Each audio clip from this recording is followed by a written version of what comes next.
Welcome to Liber Novus Intermission 1, where some of our regular players are enjoying a different game.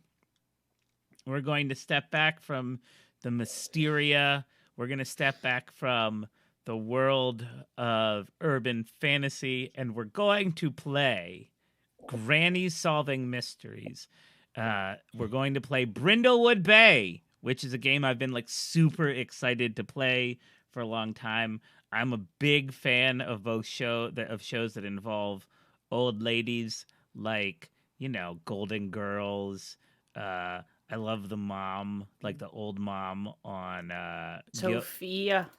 Oh yeah, I love Sophia. Yeah, Sophia. Did you know that Estelle Getty was younger than B. Arthur? Yeah. She was just so much smaller and more old.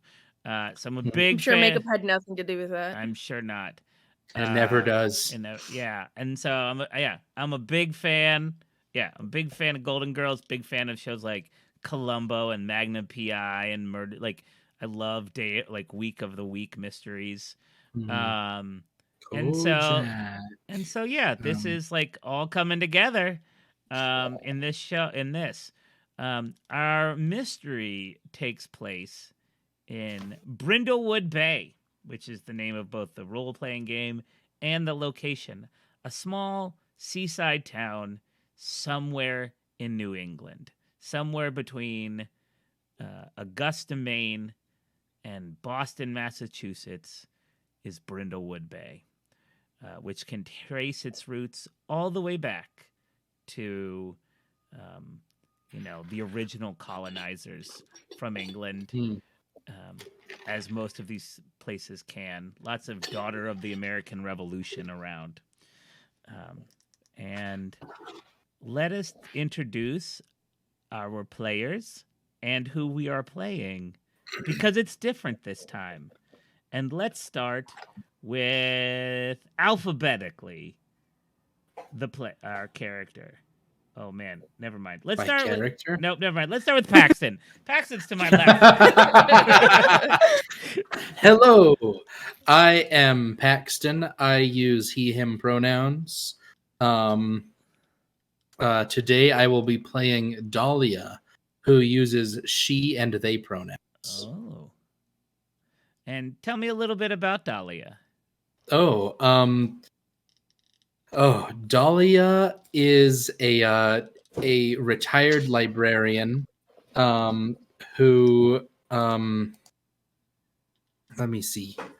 How much do we want to get into? Where's the okay. So Dahlia has I'm just going off of the character sheets now. She has the speed walking style. She likes to wear comfortable active wear, mostly along the lines of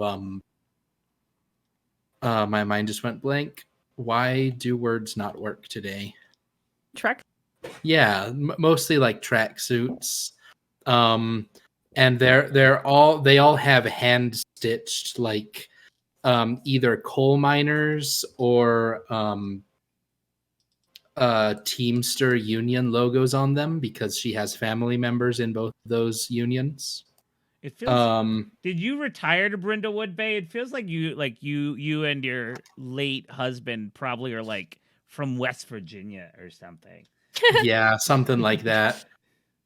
That seems about right for one of the Virginias, home of the Mothman. Yeah, I think that's West Virginia. Yeah. But yeah, her cozy activity is knitting. She likes to make things to donate to various causes. What a queen. Yeah. And my +1 ability for character creation is in presence. Oh, so you got a little bit of sass to you. Just a little bit of sass. A little bit of schmooze. All right. Next up, just a healthy bit. Yeah. Next up, we have the town's auntie, Torvi. Hey, yeah, that's me. I'm Jorien Hattink. I usually play Tuscan, but today I play a different character that I now realize also starts with a T. So today I will be playing Auntie Torvi. Torvi lives somewhere on the edges of town in a little cottage with her roommate. They sleep in different beds, I think. Usually. Unless it's cold, let's be honest. Let's be honest. Let's be. Torvi can usually be found outside, so she usually hangs out in the garden. She uses she/her pronouns, because she used to be the herbologist. So if you needed a little cure, but you didn't want to go past the doctor because it was just a throat ache, you would go to Torvi, and then she would craft something together and give you that. She is always accompanied by a humongous red cat called Gumball. My humongous black cat just jumped on my shoulder. Oh, Oh, hello. no. Oh my goodness. You have a great sense. Oh, that was a of when to do perfect that. sense of timing. Yes. Mm. Jorien definitely hadn't been training them for a minute. No. Preparation for this stream. No, definitely not the plan. But I'm glad she did. And other than her companion, she is usually dressed in a cottagecore vibe. So think a herb cabinet mixed with a flower shop come to life and put into a person. Then you roughly have the vibe that Torvi is usually having, flowers in her hair and just all these lovely natural colors of greens and browns. And yeah, one of her favorite hobbies is also gardening, so everything fits really well in her life at this moment. Everything lines up. Nice. Mm. And last but not least, our other character. Hi, I am Jackie. I use she, they pronouns. You normally see me playing Amy Wurs, but today I will be playing Jillian. She aforementioned roommate of Torvi. So, I live in that same little cottage on the side of, on the outskirts of town. Jillian's aesthetic is woods goth witch, just a lot of dark colors and flowy materials and lace and everything, while the town regards Torvi as that friendly aunt that everybody knows and loves. All of the kids have labeled Jillian as a witch, and they are not wrong. Jillian definitely also doesn't lean into it because she thinks it's funny or anything. Usually in her downtime, between doing things with her roommate and going about town for whatever reason, she can be found cooking. It's just something that she enjoys doing. But yeah, I think that's a good little quick rundown of Jillian. Mm-hmm. Nice. Yeah. Nice. Well, it's a lovely spring into summer day, probably late May, early June.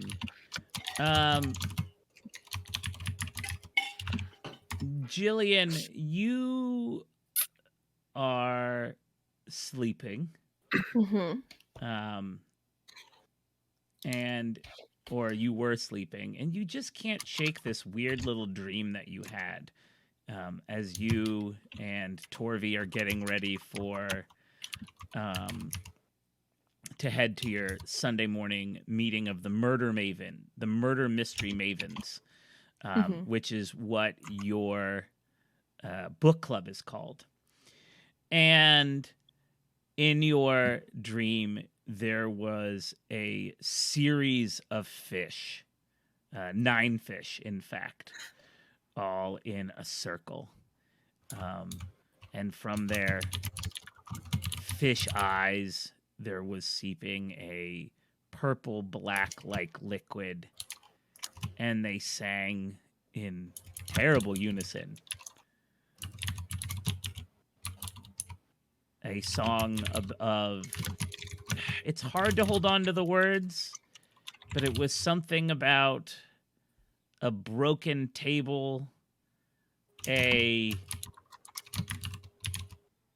man giving in to hubris, and a family member, you think? It's hard. It's something like that. Mostly you just remember the blue-purple or the black-purple ooze that came from their eyes and under their scales and eventually their mouths.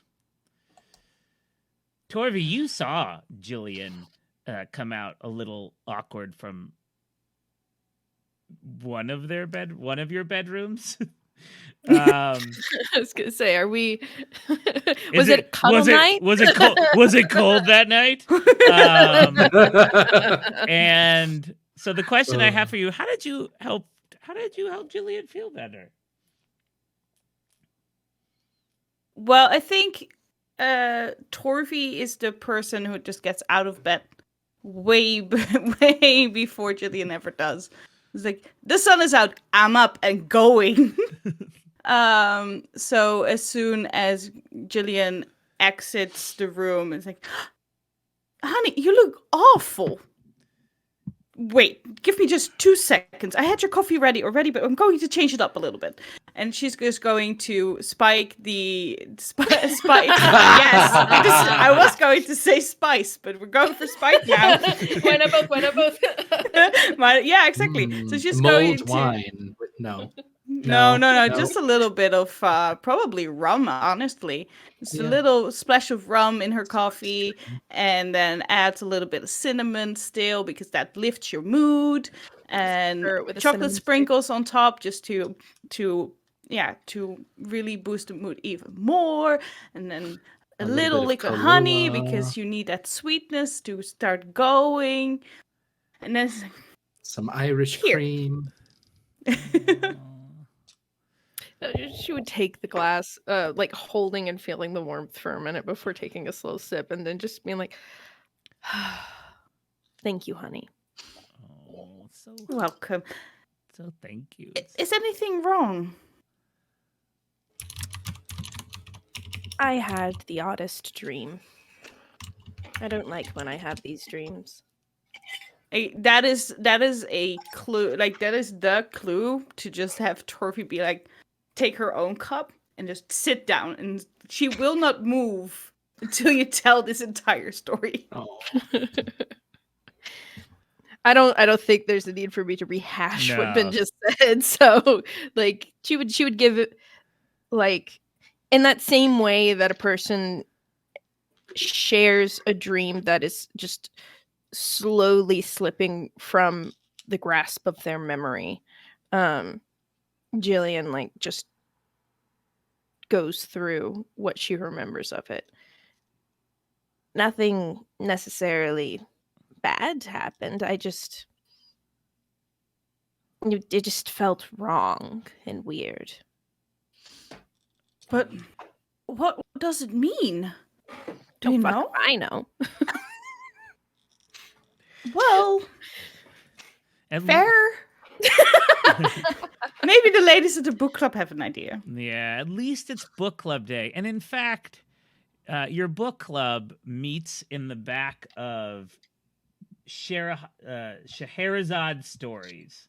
Okay. Home of 1,001 Stories is what it's actually called. It's actually called Scheherazade Books. Home of 1,001 Stories. It's run by a woman named Fatima Khan and her daughter. Does she ever joke about how she'll die if anybody ever finishes or buys all the books? Yes, she does. She does make that joke occasionally. And her daughter, who lets you in, always rolls her eyes. Sunday mornings, she opens late. She opens at about noon, so that your group can meet together and hang out. And her daughter lets you in. And then like goes and sits in you guys have a back room all to yourselves, actually, where she does it, and her daughter goes and sits in an armchair and picks up her copy of The Rue Morgue and Other Mysteries by Edgar Allan Poe. On the cover of this is a monkey or an orangutan running across the rooftops of Paris. You remember this book. And you go in the back, and there are, no matter how early the three of you get there, somehow Wanda and Millie are always just ahead of you, which is bizarre. You know, Wanda basically cannot get around with anything without her like rascal. She like is always riding that rascal. They put a little ramp in the back for her, and Millie has one of those walkers with the tennis balls on them on the feet, so it slides faster. And usually you all have bonded over the Amelia Delacourt novels written by Robin Masters, the Golden Book Mysteries. There are so many of them. I think there's probably 35 of them. But Millie convinced you all to try something different this time. Oh. A book of, she called it urban fantasy, a new genre for you. And you all are about 5 chapters in. You don't really know this world. I'm not sure how all of you feel about it, but you're going around talking about your favorite characters in this series, the Liber Novus series. Yeah. There we go. There's it is. The tie-in. Millie is. It's written by a person named Morrison Lemire. This novel. Oh yeah, of course. Son of a bitch. Yeah. Fuck that guy. And, I bet he texts weird. I bet he does. And Millie is sitting there, and she's like, "I really love the character of Victor.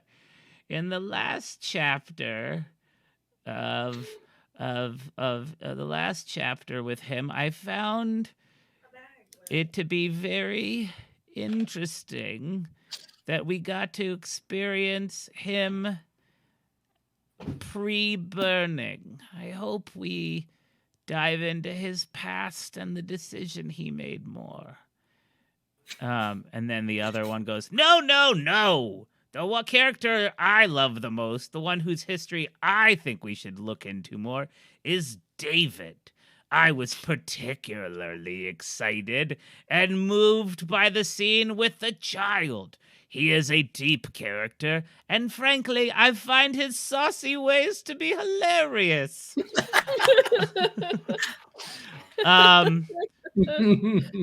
Why don't you all tell me about your favorite characters? Let's go around. Torfy will happily jump in there. No, I fully agree. I mean, David can buy it. Like, I would happily be in the ticket booth and sell a train ticket to David. I don't know. He just. Something about him is so, I want to say human, but that is a little weird given the context.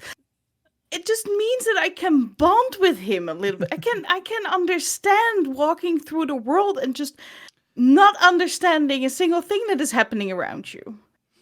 Can you imagine walking next to a purple giant and then a glass golem on the other side? Jillian, so Dahlia. Did you say, Ben, this is so dumb? I did. I love it though. God. Dahlia, what is your response to this? As I said, these are not your normal books. Uh-huh.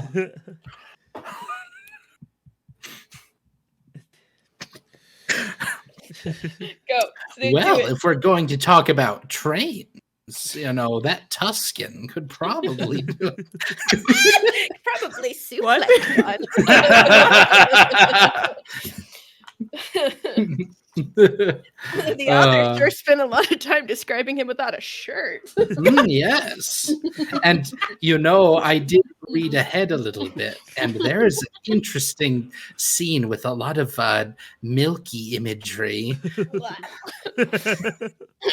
late husband. My late husband and I used to... You do not, Dahlia. Tell me. Again, who gave you that tip again? I told you it works. It Wonders does. for your skin. It's wonderful. Well, as you all are enjoying God, you killed me. your spiced coffee, and you're laughing and enjoying the shirtlessness of Tuscan, the way Tuscan is described shirtless. Fatima's And covered in milk. Yeah, being covered in milk. Fatima's daughter pokes her. There's like a knock on the door, and then there's some the front door, and there's some voices. And Fatima's daughter, who should have a name, like, let's get my shit together. Yeah. Hold on, let me look up her. I did not plan for her to have a name, but You planned for her to be super present, but didn't give her a name. Then yeah. You know what? Ben. I feel that. I definitely didn't choose my name until this morning. So Nadia. There you go. Nadia. Nadia. Nadia comes back, and she I think you guys have a curtain, not a full door. And she's just like, pardon me, but there is there's like a cop out front for the three for you all, and she points to Dahlia, Auntie Torvi, and Jillian, and the three of you, while not officially detectives, have in the past done some consulting for the local sheriff's department, even though Sheriff Willman Dalrymple does not like you. Wyman Dalrymple. Sheriff. Hold on. I need to spell that. So Sheriff Wyman, Wyman, and his last name is Dalrymple, Darl, Darl. Nope. Yep, Dar. No, I just spelled it phonetically. It's fine. It's Darlymple. Dalrymple. Why is there another Y? Why is make it fancy? He is. Hold on. It's sheriff spelled with a Y now. Nope. Yep. Sheriff Wyman Dalrymple. Sheriff Wyman Dalrymple. So many Y's. Yep. Sheriff Wyman Dalrymple. God damn it. Is not your biggest fan. But all three of you are surprised to see Sheriff Deputy Luke Sullivan, who you all like way more. Luke Sullivan. Stupid Y's in his name. No. SullYvan. Stop right? it. Yep. Luke with a silent Y. It's L-Y-U-K-E. Yep. Luke Sullivan is just the sweetest young man. As you think of him, he's I don't know 6'4", so he's tall. He needs to get out of the cop business. Yeah, like caps with that Luke boy. like freckles all over his face. He's a ginger, so just bright red hair. He's from the South, like just somewhere in the South. Having married Blake Lee. So now she's Blake Lee Sullivan, who is a Brindlewood Bay native. She's one of the local bakers. And you just love the Sullivans. They are just the nicest people. Have they got kids yet? They have not, but I believe all three of you have asked when they're going to, if that's your thing. Maybe once, yeah. but like, don't push it. Not too pushy. We're respectful Grammys. Yeah. Once, and also immediately offered to to help if things didn't really work out, because you can make an entire meal plan for that. Yep. And when you said that, Blake was like definitely blushed, but then like gave you her phone number for texting. Like she is a sweet pea. Just so. Having trouble in the bedroom, Auntie Tori can help. Jesus Christ. Just text them every time. She had to call him in like the local newspaper. Yeah. Yeah. Auntie Torvy's bedroom tips. Oh my God. I think Auntie Torvy makes. Dear Torvy. Okay, not to throw anything. Yes, not to throw anything onto your character, but I think Auntie Torvy has a column in the local newspaper on relation advice. Like, just like. And sometimes just general advice. Yeah, on everything. Or sometimes there is a recipe or something. Yes, I love it. Yeah. I love what on account of the cooking. So anyway, Sheriff Deputy Sullivan is there, and he's got his hat in his hand, like literally one of those like big round hats, and he's like, I hate to bother you ladies during your book club, but I knew you would be here. Sheriff Darlimple is out of town, and we have a. And he gets real quiet and looks at Nadia, and Nadia like rolls her eyes. She's like, "Fine, whatever," and like walks away. We have found a body by the beach, washed up near the docks. I'm gonna have to release it soon, but I was wondering if you all could take a look. I know you've helped us in the past. And since the sheriff's out of town and he put me in charge, and he makes a little smile at that, like a little boyish grin. I would really appreciate if you could help. He mentions the beach, and I think Julian looks over to Torvy with like a nah, shit look because of the fish in the dream. Mm-hmm. Mm-hmm. Yeah. Interesting. Yeah. Yeah. I mean. We were going to discuss the next chapter, but I think we can postpone it. I will be in your debt, ladies. Ladies, we cannot let this young boy just solve a murder mystery on his own. Look, are you feeling okay? Oh, I didn't say anything about murder. I just you said found that. the body. well, hold on. It could have been manslaughter. We won't be doing with no could have been speculation murder around here. It could have been manslaughter and then interfering with a police investigation. It could have just been an accident. Found in the water. People trip and fall. Yeah. Let me explain. The man we found the body of Albert Krause. Albert, you know the Albert Krause. You know the name Albert Krause. He is a realtor, a real estate developer, and like IT investor who lives in Boston.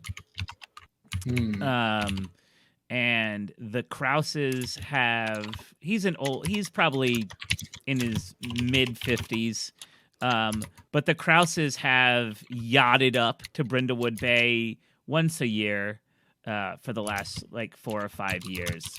And he said, and he says, we found his body by the docks this morning on the little beach underneath them, and but his family says that last night he must have fallen overboard after being drunk. Be missed by some people, I'm pretty sure. I must say it's terrible for his wife. Her wife, like the wife, was always lovely. Yes, I would. Yes, you would think that, wouldn't you, dearie? Oh, is there some tea? We should definitely get some tea. Yes, tea on the way to the scene. Yeah, the wife is Allison Krause, by the way. Of course. Why be married to somebody with a different first letter name then? Yeah, it's Alllyson. Right? You fucking stop. Yep. Yeah, and so I would really, but if you could just come and take a look around it, I will be most pleased. If you could. So let's go, girls. Da, da, da, da, da, da, da. Yes. So that's gotta be the transition music. And so as you go over, he Dahlia gets up and starts speed walking. Yeah. I think she offers... grabs her 2-pound weight and starts going. Obviously, Officer Sullivan Sheriff Deputy Sullivan is going to give you a ride. He's going to offer you a ride in the car. Only if I can choose the music. Boop, boop, no. Yeah. And he lets you know. What is it though, Paxton? What does Dahlia listen to? Is it just like screaming? No, it's just Shania Twain. No, Dahlia listens to a lot of like anarchist music. Yes. There is so much Chumbawamba. Oh, nice. He is a consummate gentleman, and he only like winces a few times as you ride over, and he's like, "Yes, this is. I'm impressed by the eclectic decisions of your music, Miss. It sounds like you have no taste, Miss Dahlia." Well, it's true. You can't eat with a mouthful of shit. Jesus, his ears are like as red as his hair. As you get there, do you want to see the album art for this? I will politely decline. Couple other people that you should know. A couple other things that you should know. There are 3 children, all between their mid-20s and like late 30s. Children. There's Sarah. She's Sarah Krause. She's the oldest. There is David Krause. He's the middle. And then there's Emily Krause, who's the youngest, and she's in her 20s. And as I said, the Krauses have been coming to Brindlewood Bay for the last 5 or 6 years. So you know them to be I think you've probably interacted with them. In fact, one of you has interacted a lot with one of the Krause children. Can you tell me which one of you is connected and how? Emily is a homemaker. She lives in Boston. She's got 3 children. David is this like avant-garde gallery owner. Oh. And like always has like weird asymmetrical glasses and shit, and like kind of I imagine that the way I think about it is he kind of dresses like the mom in Beetlejuice. Just okay. Like big that's really helpful for me. Like big pointy like shoulders that he's made himself. And asymmetric silhouettes. Yeah, and like ascots, but they're in like puke green. Yeah, he oh man. And then Emily is You mean Sarah? No, Emily's the youngest daughter. Yeah. And then Emily is getting her master's in ancient languages. But you already said that Emily was a homemaker with 3 kids. I think sorry, he meant to say Sarah. Sarah. Sorry, Sarah's the oldest. She's the homemaker. Sorry, I got my names wrong. Sarah's the oldest she's a homemaker with 3 children. And then Emily's the youngest, and she's like just this like kind of antisocial academic. So who do you all interact with? Who do you know? I was gonna say, if it were Jillian knowing anybody, it would probably be Emily. But it doesn't have to be me if you guys feel like you could have a stronger connection with anyone. I mean, I could make it work that I have a connection with David, but I think it's not much stronger than yours with Emily. Ashton, you got any vibes for anything? Not particularly. Cool. So Jillian and Emily know each other because Emily's studies for ancient languages, like she went to one of the days that their family was yachting up. It felt horrible to say. She like took some time to study in the local library and was looking for some books, and the librarian that was there couldn't help her find it. But maybe it was Dahlia overheard and directed her towards Jillian, because Jillian's got some big old tomes that may or may not be in some like really old languages. Nice. And that was just her move. And it was something that they bonded over and actually were kind of chill with each other, because like I don't think Jillian makes happy with strangers super often. Sorry, Webb just came zooming in. Nice. And the other thing he lets you know is that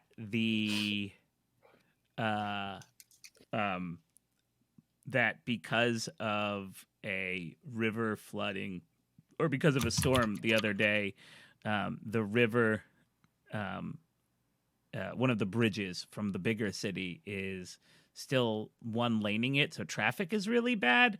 So the coroner's office, like you don't have a coroner's office in Brindlewood Bay, so the coroner's van is delayed, and they're storing the body in the local grocery store, like the local fish. We don't even have a local mortuary. You do. It's just not, like You're still off in contract with the coroner. Sorry, No. They have to get the body to look at it first. No, right now but the one of the fishmongerers is storing the body in his like ice, like the big industrial freezer kind of thing. In the so back I don't know of, if mortuaries are necessarily equipped with that kind of long-term in the storage. back of his room. I don't personally know is what I'm saying. Yeah. So, a lot of them I are. done But saw anyway. Guillermo del Toro show called Cabinet of Curiosities, in which one of the episodes had a plot point that they were storing dead bodies in a butcher's place because the town was small enough they didn't have a local mortuary that had the capabilities to have the freezer. So I'm on your side, Ben. No, absolutely. If the town is small, I'm on your side. This fucker's with the fishes. I mean, he is with the fishes. So swimming and otherwise. About that, like pointing back to your dream containing the fishes were against him. Oh. So what would you all like to do? So you pull up, you see the yacht, and like this is a yacht that's long enough that you don't call it a boat, you call it a ship. Okay. It's the Lady Ruth Ann. That's the name of the boat. The Lady Ruth Fancy. Ann. And it's off. It's just like pure white with like gold trim. It's like sitting off, and then it just leans over to Torby and it's just like, "Do you think they're compensating for something?" You'd almost think so. I know what Lady Kraus has been coming over for. I told her that I would never tell anyone. Never tell anyone except my roommate. She slides over a note, basically. It's written down. It's not verbally said, so it's not breaking anything. Saying anything. It's not saying anything. That's also, not you are not just anyone. And Jesus, and he drops off and he says the family is well, when I left them, the family was over in and he points to like an area like the arts district, and he's like but they can't leave yet until the body gets released. And he points over, there's like coffee shops and I don't know, lots of art made out of driftwood, and then he points over to the fishmongerer, or one of the many fishmongerers, where the body is stored. He goes, I mean, and so where would you all like to go? I think it's time to do some meddling. The way this mechanic works is you meddle, and which is you use a stat that you choose, and that based on your success, you get clues. After a number of successes, you can make a theorizing roll, or after a number of clues, you can make a theorizing roll, which is the complexity of the mystery minus the number of clues you've made, and a D6. So the complexity of this is 6. Of this mystery is 6. Ooh. So you need a 6 to have not a negative on your roll. Hot damn. Right. So. Oh gosh. So we can go to the family, we can go to the body, we can go to the place where he was found. Mm-hmm. Roughly. I don't think it would hurt to do all 3. Or the No, boat. me You neither. could go to the Yeah. boat. I was going to say the boat as we can well. also go to the boat. Yeah. The yacht. So Sorry, it's a ship. Let's out of Well- character, what do we think is the best order in which to do things? Do we want to see if we can observe stuff and then talk to the family? See if their stories match up with what we see, that kind of shit? I like that idea. Okay. Me so too. Also, maybe go to the body first because he said that there was a time limit on that one. Body, Potentially. boat, then family. Yeah. Body where it was found, then boat, then family? Yep. Okay. Because it wasn't found on the Even boat. better. Okay. Yeah. All right. We go to the body. So you all start heading The over body, yada, yada. to the fishmongers. And it is, a very active Sunday morning, right? People are there. You have got, the people, the earliest fishermen have already come in, dropped their catches off. So now you have all these really surly, burly men who are in those like rubber yellow overalls, just hucking bass to each other Mhm. and like packing them on ice. Fucking bad. There's this like the ground is just gravel and cigarette butts as you're walking inside. And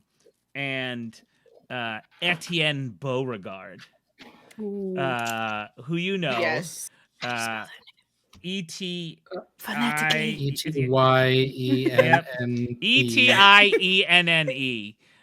He's a local fishmonger who has one of the bigger stalls.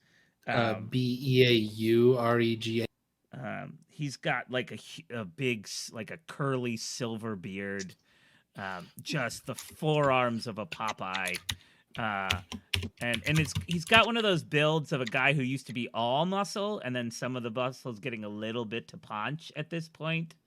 But as you ladies approach him, he is all like, bonjour. Bonjour. Jen. I wish Les poissons, les poissons. Yeah, very much like. How I love les poissons. I am so sad. Ladies, I assume you are here to see the body? I wish we were meeting under better circumstances. No? Etienne, you can always drop by for a cup of tea to meet us under better circumstances. It's true, but the lady, the sea, she calls me.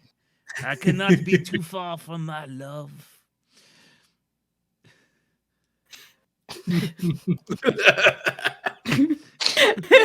Torpy does not completely understand this. It's like, Etienne, we live in a coastal town. Even from our house, you can smell the sea air. You won't be far from. That is not the point right now. Yes, we are here for the body. It's a dreadful thing, really. Yes, but the perfume of the ocean is not enough. Allow me to show you to the body. And Etienne did it. and You can show me to the body any day. Yeah. Talia's just a hopeless flirt. Yeah. And he's just like, My late husband. I mean, My late fuck. I mean, the question is, since you're late, like, I'm gonna have to ask every old man you meet: is Etienne one of your conquests? Not that I'm trying to turn Dahlia into like Hey, Dahlia, have you fucked? Like- have you fucked with Etienne? Maybe a regular one. butt dial okay, for maybe you? once. Yeah. Oh my God, is Dahlia the Blanche? Oh my God. Yes. What do you mean? The answer is yes. Yes. He like gives you like a my lady. But then he stops and he goes, "Oh, then let me be very clear, Dahlia. You know that Etienne. He's from Scranton, Pennsylvania. Oh. this French accent is such a lie. Is just he sells more fish with it. But say that everybody knows. No.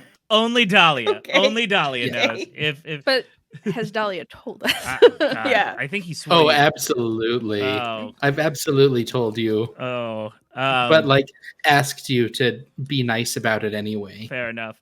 All right. So he goes, but beware, the body. She is not pretty. The ocean. I thought we were looking at Albert. So he is not pretty. All right. So who's digging into this?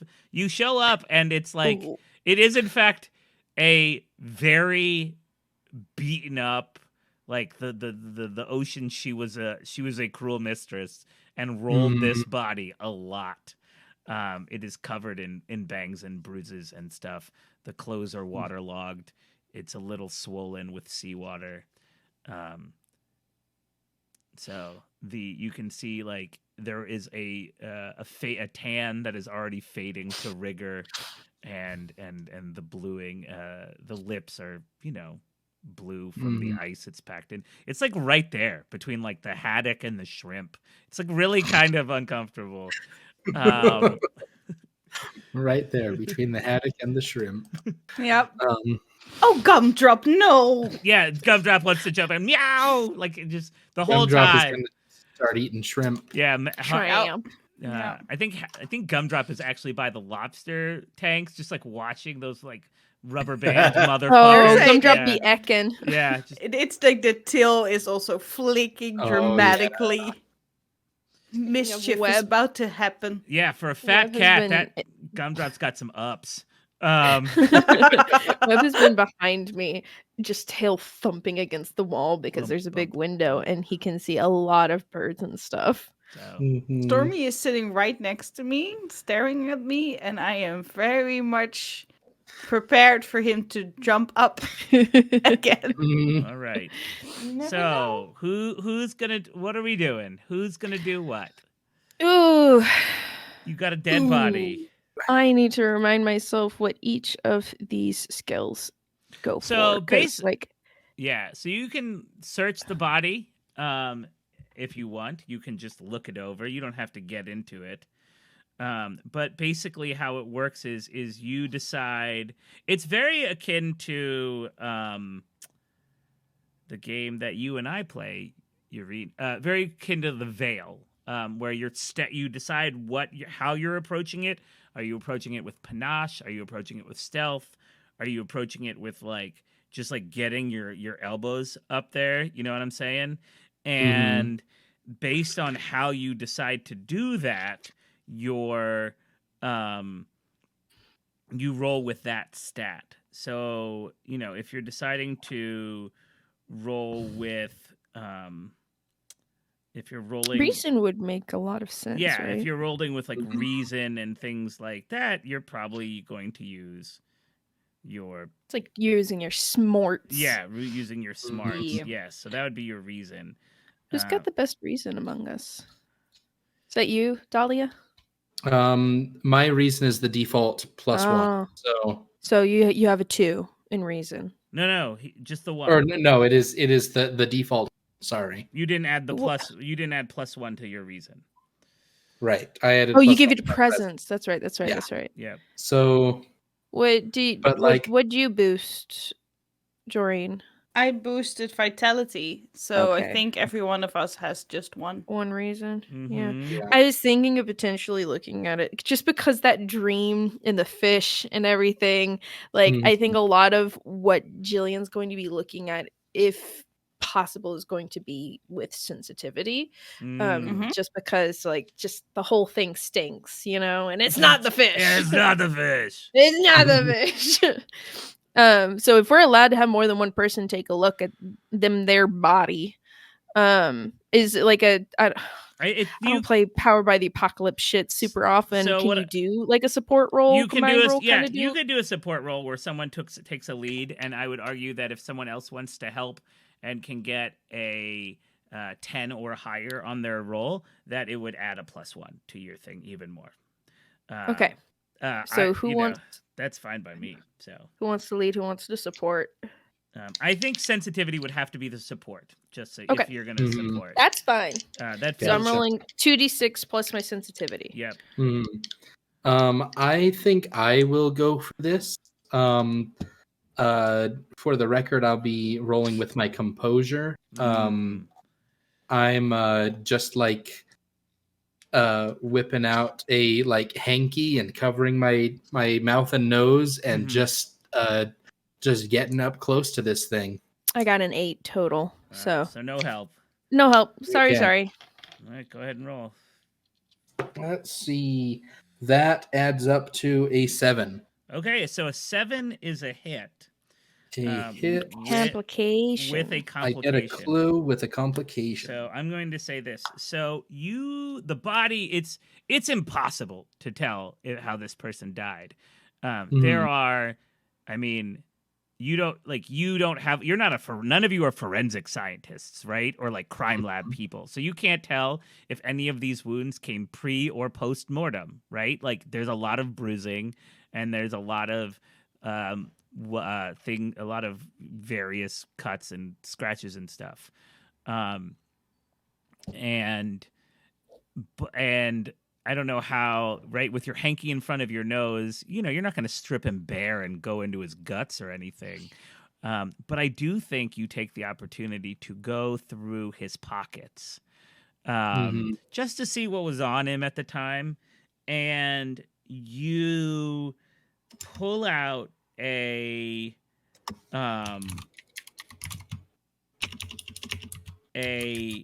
official looking piece of paper, and it was like it's one of those things where the person had like a white envelope and they took the piece of paper out and then they folded it around. So the white envelope you have to like peel off, and the stickiness is there. Some of the paper comes with you, and across the top it says in like big official letters, paternity test.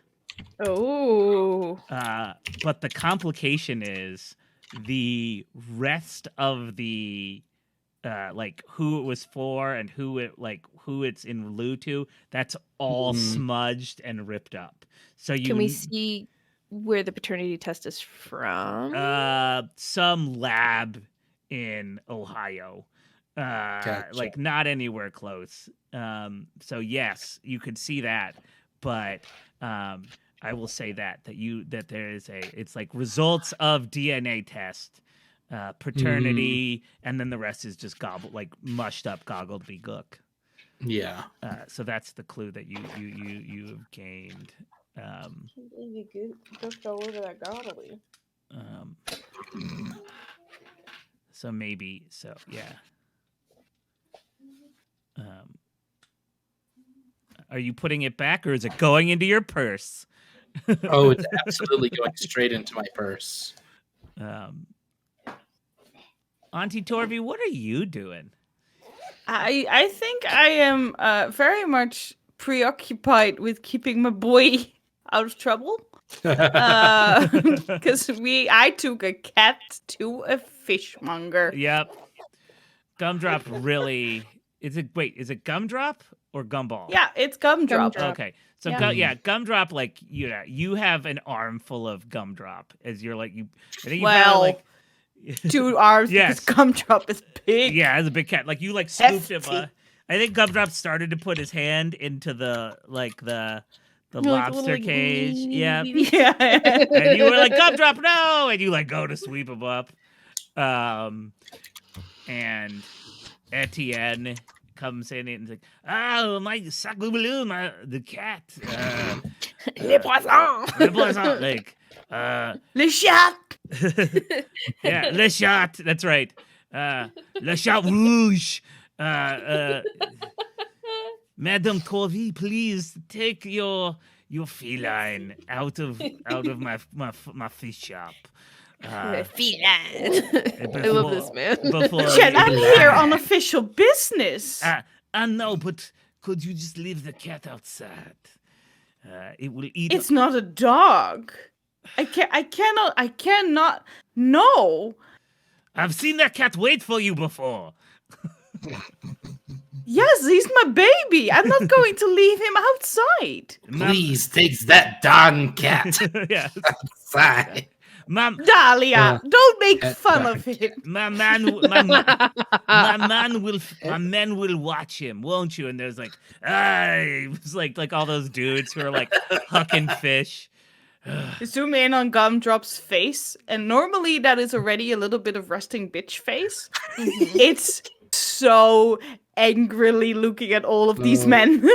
But one of them pulls out like a little fillet knife and a little bit of cuts a little bit of fish off. a little bit of fish off of the cat. Kitty.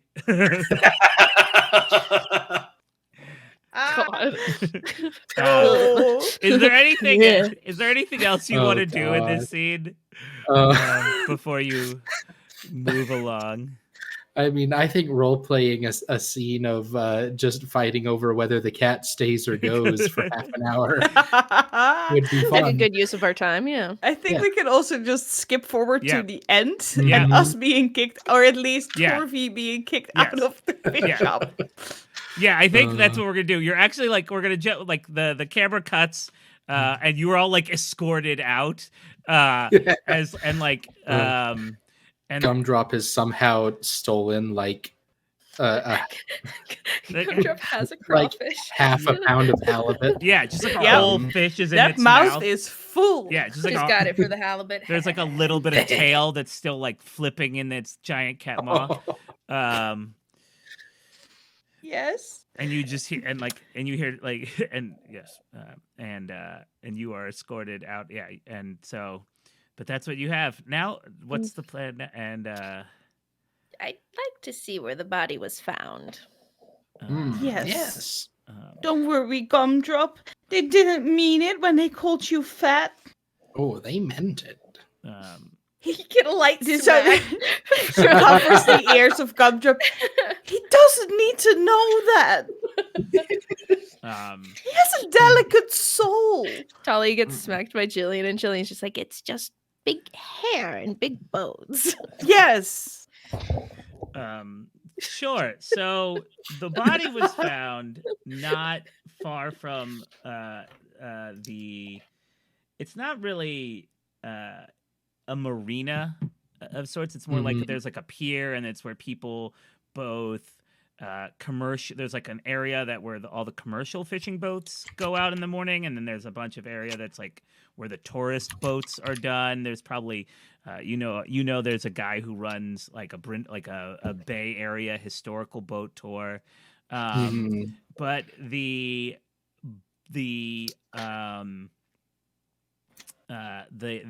body was found underneath one of these docks on this little sandy area, and there you see yellow police tape, marking off where the body was found, and there is a hold on, let me bring up this guy's name. Am I in the right place? Yes. Hold on, I've got to sneeze.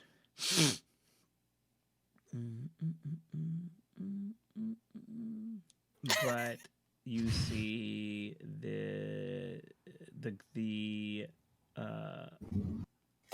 harbor master is standing by one. Isaiah Langston is leaning against one of the pier legs. He's a gruff dude, like scars and cuts on his arms. He has like just the skin that has been leathered from the ocean. And when he walks, he always walks on land it's like a rolling gait, even sort of, but he is standing here. He's not a particularly personable person. But you've had interactions with him. But most people who are actual fishing, he mostly runs people who are actually fishing there for their livelihood. But he is standing watch, basically, over this space where this body was found. His back is to it. What was his name again? Isaiah Langston. Isaiah. am I blanking on how to spell names today? Oh my gosh. It's the age and it's fine. Yep. Oh my gosh. But he is definitely impeding your ability to get to where this body was found. Isayah. Jesus Christ, Paxton. It's been an ongoing I bit. Fucking know. Ellis over in our Discord has just been like dropping alternative spellings for everything, and I'm bothered. Nice. If you ever see me like look to my left and shake my head, it's Ellis's fault. Yeah. I appreciate this. Yeah. Of course. I'm gonna call you out on stream as much as I like. You're depriving everybody of entertainment by not putting it in stream chat. So This is correct. Yeah. All right. Anyway.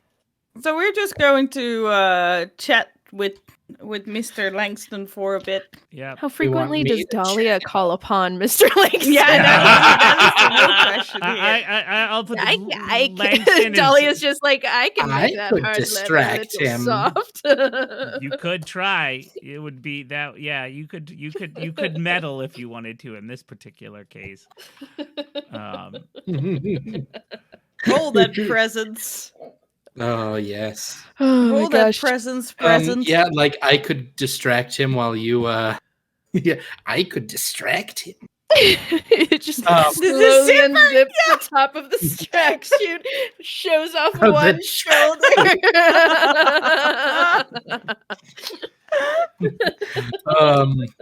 While you two get a look at the scene. The scene where the body was found, of course. Right. If you want to see this scene, you'll have to pay a little. Oh I- God. Can tell you that I genuinely never want to see that scene, Dahlia. I love you, but not like that. Talia has an OnlyFans. I You was about to ask, like, Dahlia's retired, but she got that good money somehow, right? Yeah. Yeah, I do sometimes she- wonder. She's got the good money because her husband died in a coal mining accident. Yeah. There's so much My money. dear late husband, he's dead. So is that your Okay, move? No. Like, did you even Okay. actively love him, or was Yeah. it Oh, anyway? I she need to did. know more. All right. So you roll and Yeah. play this out to me. Roll to distract. And he's just like, Absolutely. Is this a meddling move oh, this is definitely a meddling move. or just a day move? Nope, it's a meddling move. It's I don't It's a think meddling- I don't think it Okay. has the stakes for a day move. Yeah. Yeah, you're right. You're right. it's I do love. I just noticed this, Ben. I do love that the intermission episode is called "Dad Overboard." yeah. That's what it's called. So he's like, It's very good. It's he's very just good. like, oh, Ooh, exciting. So I rolled a 5. Oof. So that's a do you want to do Failure. a crowd? Just like I think I am going to end up putting on. We should let Ben describe how badly this goes first. yeah. So Right. He's just gay. you walk up and you start, and he's like, I think, tell me, you're sultrying your way up. You do that thing where like Blanche Dubois always did, where she Yeah, exactly. Chest forward. leads with her chest. chest, and Mhm. he just he's like not paying attention, and It's not even paying attention to her Right. power strut. I know her power strut with her leading with Oh, her no. chest, and he finally, and I think he's sort of a jumpy guy. I think you've always known him to be a Mhm. jumpy guy. There is the story that he has been washed overboard more than once during like Oh. nor'easters and stuff, Uh-huh. which is why he like doesn't actively get on boats anymore. But he, and I think you step on a twig or like a rock, and he just turns and like accidentally backhands you, and it just like Oh. sends you fly. He's just like jumpy as fuck, and he just swings no. around. Oh, my god. all right. And he's like, "Oh, sorry there." She's and- just Oh, sand eating sand. yeah. So that's how it. So that's how you fucking fail. Like he's like, Yeah. none of you should be here. Don't sneak up on an old sailor like that. Don't you know that when dead bodies are found in the ocean. Only bad things can come about it. Oh boy! So now And then we I'm get the going game to- over screen. Yeah, game over. You Womp die. womp. So I'm going to mark the crown of the queen Okay. to turn that into A near miss. success with a complication. Yep.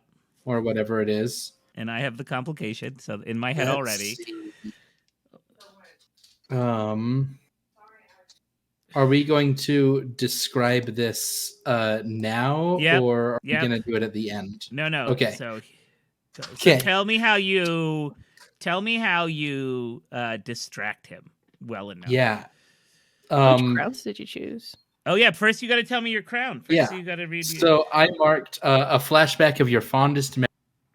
Okay. I think there was Did you say with your late partner or with one of your children? You cut out for me. a late partner. Okay. So my late husband, Zechariah, was a sweet man who had to work far too much. The mines are not kind, and the foremen are less so. God damn it, Ellis. That was a good one. I'm gonna put it in the chat for everybody else because fuck Ellis. Thank you. Anyway, and he had to work long hours very consistently. And one day,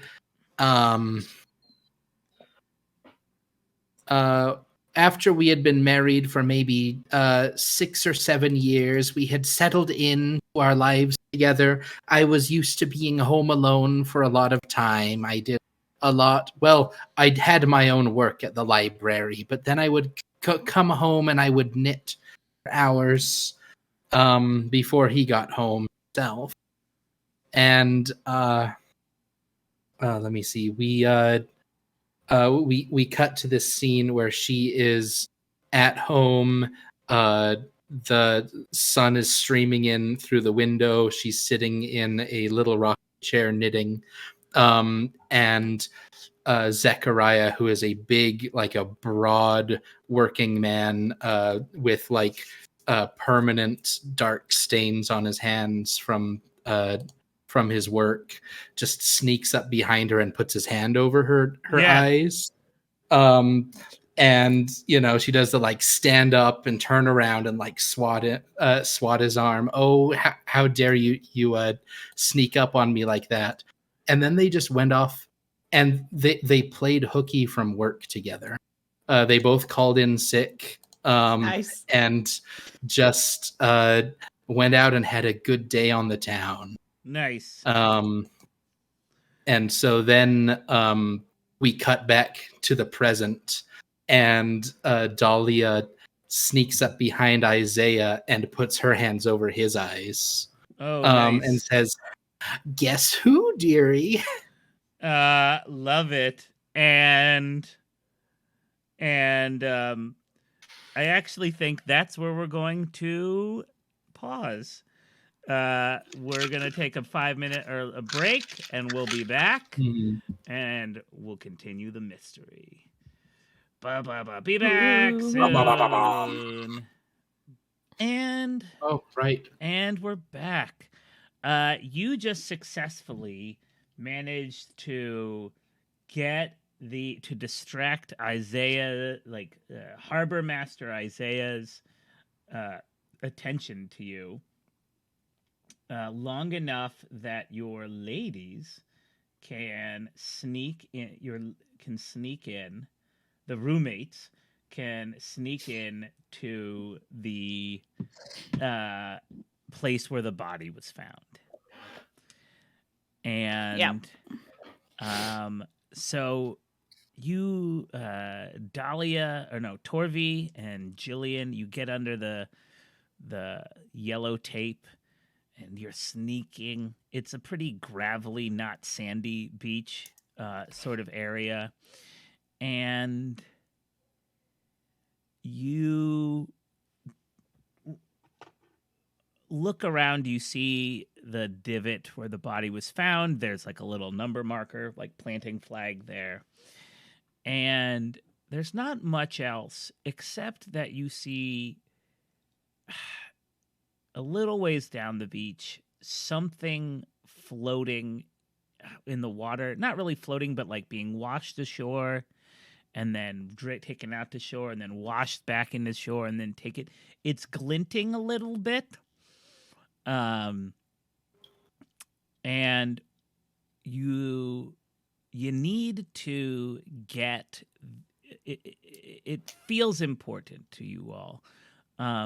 But if you're going to get it, I am going to require a day move. Rip. So that's the complication, is that Dahlia's roll got you, is that in order to really walk away with this clue, there needs to be another thing, another roll. And because it's in the water, there is a danger of getting Isaiah's attention. There's a danger of you cutting yourself or hurting yourself underneath these piers. The water line is pretty high from the rainstorm that washed out the bridge, or that flooded the bridge. So you can go for this however you want to go for it, but it is a flat day move. And you still roll a day move with stats. It's just the result is a little different. Mm-hmm. Mm-hmm. I would like to use the vitality that Torfi has from working in the garden. I love I was it. thinking the same thing. Yeah, to find a stick and try and like take to hook it and then pull it towards ourselves.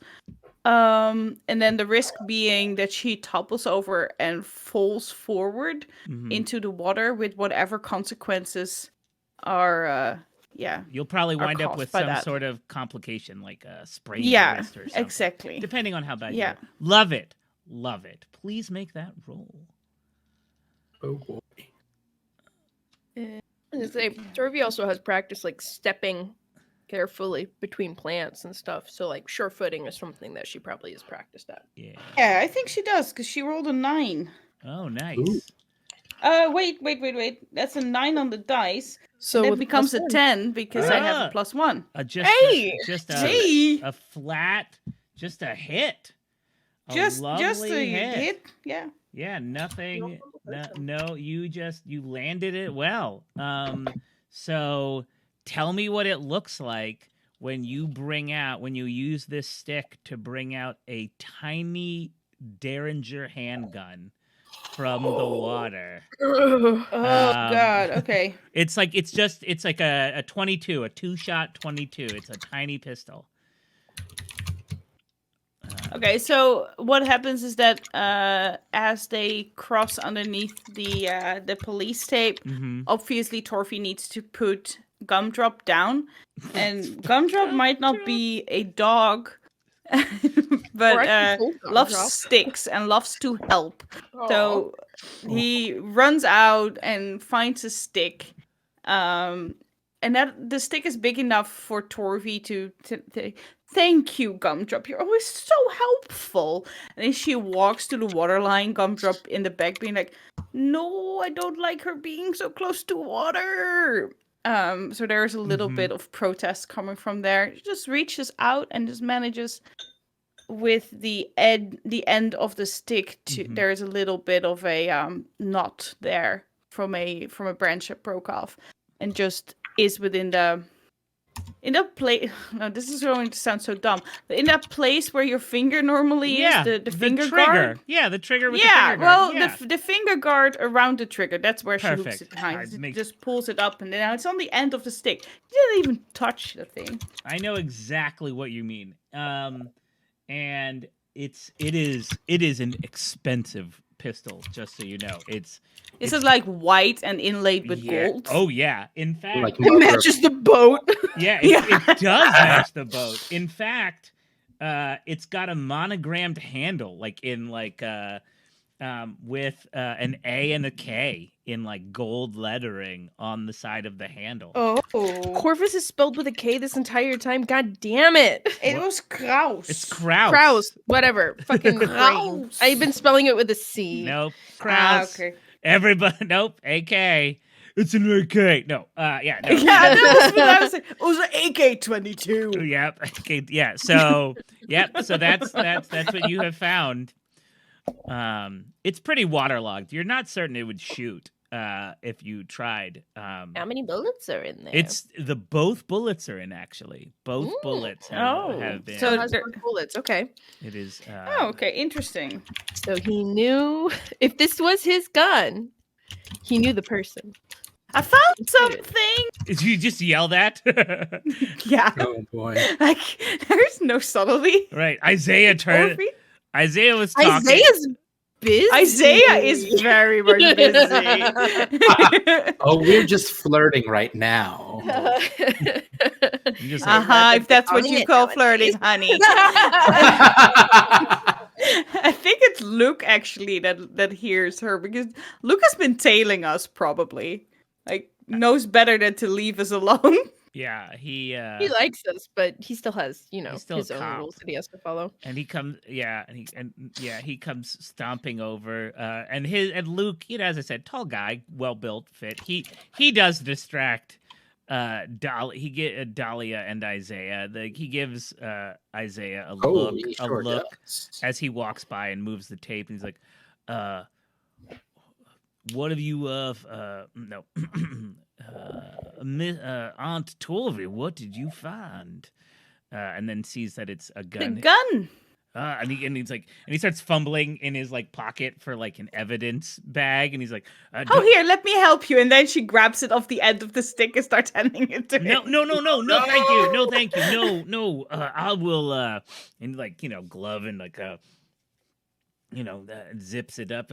I will make sure that the Sharpie out. Thank you so much for finding this. I would have been remiss if we did not. I can see why Sheriff Dalrymple finds you so helpful.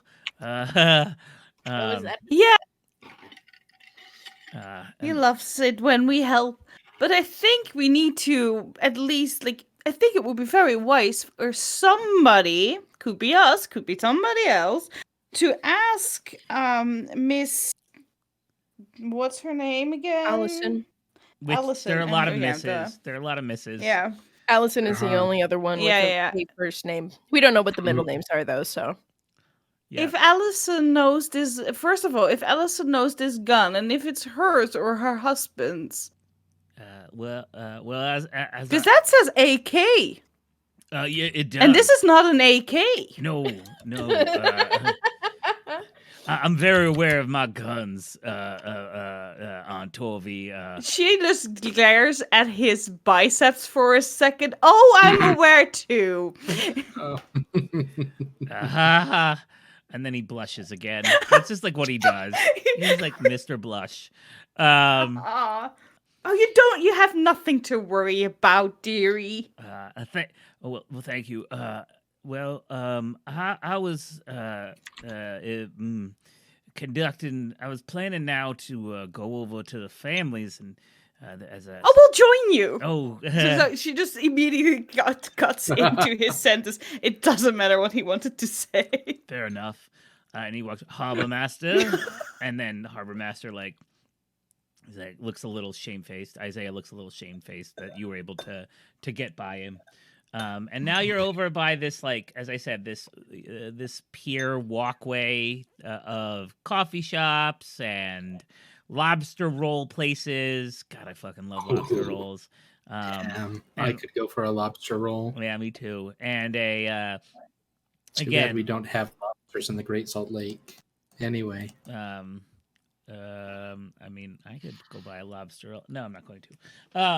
And then a crab salad, crab cake. Anyway, there's there's a lot of ships, a lot of places that are just opening now that sell nautical themed paintings and bric-a-brac. If you want to I don't know, if you want to make your bedroom have like a fucking ship's wheel on it, you can do that. Like there's a lot of like those places. And who are you? But I would argue that it's even for a Sunday, even at the beginning of tourist season, the Krauses, because you know them, like stand out, right? Their clothes are so much more expensive. Their tans are so much more even. At least for Allison and Sarah or Emily or David. David is like, right? David stands out like because he kind of looks like a fucking Picasso painting walking through this place with all of his like outfits. Allison just like exudes. She's got, you're just like she's sun-kissed and freckled. Her pants are white and crisp. It's after Labor Day, after all, or Memorial. Or does David just look like a very young version of Elton John? Yeah, pretty much, very much like just like big ass tinted sunglasses that are pink. Yes, there is a boa somewhere. Yeah, he's not Kurt. The boa's on the ship. Boa!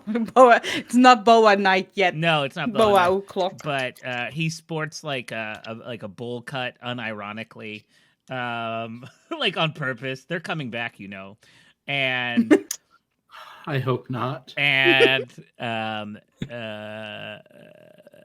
but it's like a weird bowl cut undercut. Like it's weird. And then you. He looks like a lesbian. What? What did you say? He does. What did Jillian say? Or what did Jackie say? It looks like what? He just looks like a lesbian. Everything you described, he just looks like a lesbian. Yeah, I think that's a good look for him. That he looks Does he cuff his jeans though? He's not. No, please, he doesn't wear jeans. He's like barely wearing shoes. He's like wearing. It's a new game. Artistic man or lesbian? Yeah, he's like. I think he's like also culturally appropriatingly wearing like Asian themed sandals, like slippers, like wherever he goes. Gotcha. Oh, he's got like tabby socks on. Yeah, like just yeah. Oh God. Yeah. And he's a weeb. At the there's a internet cafe kind of at the one end, and that's where you can see sitting out front is Emily, and then you may have to look around for Sarah, but she's not far. As I said, she's the oldest, and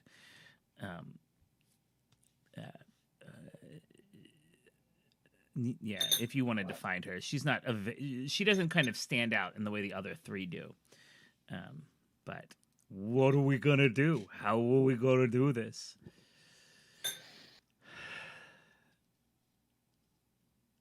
Jillian, didn't you know one of the children?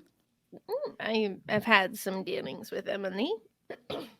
Well, that might just be a good way to start the conversation rather than bam, we know your dad is dead, and we want to know everything you know. Might not be your dad. Oh, true. It's just a bunch of gossiping old biddies. Also, this is done. Yeah. You guys are not Skeksis. None of you are Skeksis. That you know of. Paternity test by Stone. Jesus fucking Christ. Okay, yeah, I think Gillian acquiesces and will go talk with Emily.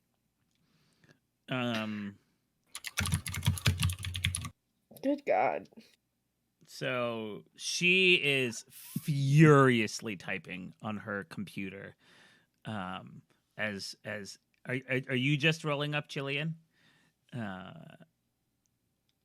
Or is someone else? Are you going by yourself? I think if there was anybody else present, it would be Torvi, but that's just because they're kind of like a package deal. Like, I'm okay if it's just Jillian talking to Emily and you guys go talk to others.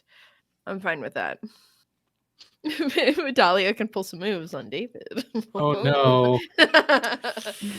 You look like a strapping young man. But yeah, so Jillian approaches Emily and she's typing away. Yeah. Like the time of year that it is, would it align with like school finals or midterms or something, or is she just? She is in based you would like you know, you're doing the math from when you first met her. She's probably in her master's degree now, so she's it may be finals, but it's more likely she's working on some form of thesis or research project. Like rolling up, I'm not gonna lie, she does not look puffy, or she looks more perturbed. And is like keeps turning to like look at the sun glaring off of her screen, and keeps like turning her like computer and chair as a way to try to like get minimal glare. God, a struggle I know all too well. Struggle is real. Paxton, no. All right. Sorry. Okay. So Jillian approaches and is just like, "Dear young Emily, it's wonderful to see you again, though unfortunate circumstances." Emily stops and like squints at you a little bit, and is like, Miss Jillian, I'm. Yeah. Hi. Yeah. It's terrible what happened to Dad. Terrible. You know, I wish they would like let us leave. They're like so I don't have access to my stuff here, and but they're like we can't pull up anchor until I don't know, that like that tall opie looking cop tells us we can go. Jesus. Tap. I feel like this falls under the extenuating circumstances that would allow some sort of extension. Death in the family usually is. Yeah. Respected. I mean, yeah. You know what I've been doing. I've been working on these papers for so long, and I've got this thing about syncretism and language, and how you can follow the Dionysus from here into Egypt, and from India, and from there into Greece, and the language that is used to describe. I feel like I'm really on the cusp. And then Dad calls us all onto his boat, like just the kids. He says, "You got to come and like talk," because he wants to talk to us. You know. Ben, did you say Allison was like visibly around? Yes. And if I remember, based on previously set up, Aunt Torvi had some conversations with Allison. So maybe you're making true. You could not to tell you what to do. I was No, just trying to but build off that narrative that you had already established. Mm-hmm. Yeah. But I was definitely going to confront Allison also around the paternity test, for instance. My brain is doing some math of like, coroner's not here yet, but Allison managed to make it up if it was just the kids on the boat. No, like family and kids. No. Okay. Because I was just like, that's weird. And he stops. She sees you sort of. No. Mom, of course, was invited. I meant, Sarah's brood. They are like, God, and that stupid husband of hers. God, what an idiot! Like, who names their son Lambo? But like he did. God damn it! Second son called Genie. Yeah. No. Oh no. No, the kids' names are Porsche, Mercedes, and Lambo. I think like mention of that just Jillian shakes her head and is just like, "Oh, men, they're so dumb." Yeah, I think but you don't. She's like, but they weren't allowed. Dad was very clear. Blood Krauses only. And it was a weird. Did he have anything specific to talk to you about? He was going to make. He was going to make an announcement last night. What happened? Oh God, I don't remember. I mean, I remember. Don't get me wrong. There was, Andrew. He's our butler. We brought out a really, really big meal, and then Captain Curly. He pulled us in the dock, and we dropped anchor, and we were looking over the bay. It was great, and then I don't know. Dad was gonna make this big announcement, and then he and I can't remember. He got into something, a phone call, maybe. And if you want any more, I'm gonna need some sort of roll from you. Okay. How are you approaching this?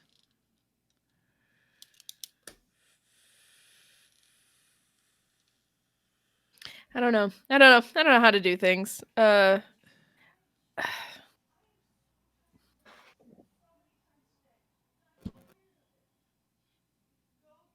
don't know why my brain just went bleh. Brain just stopped working for a second there.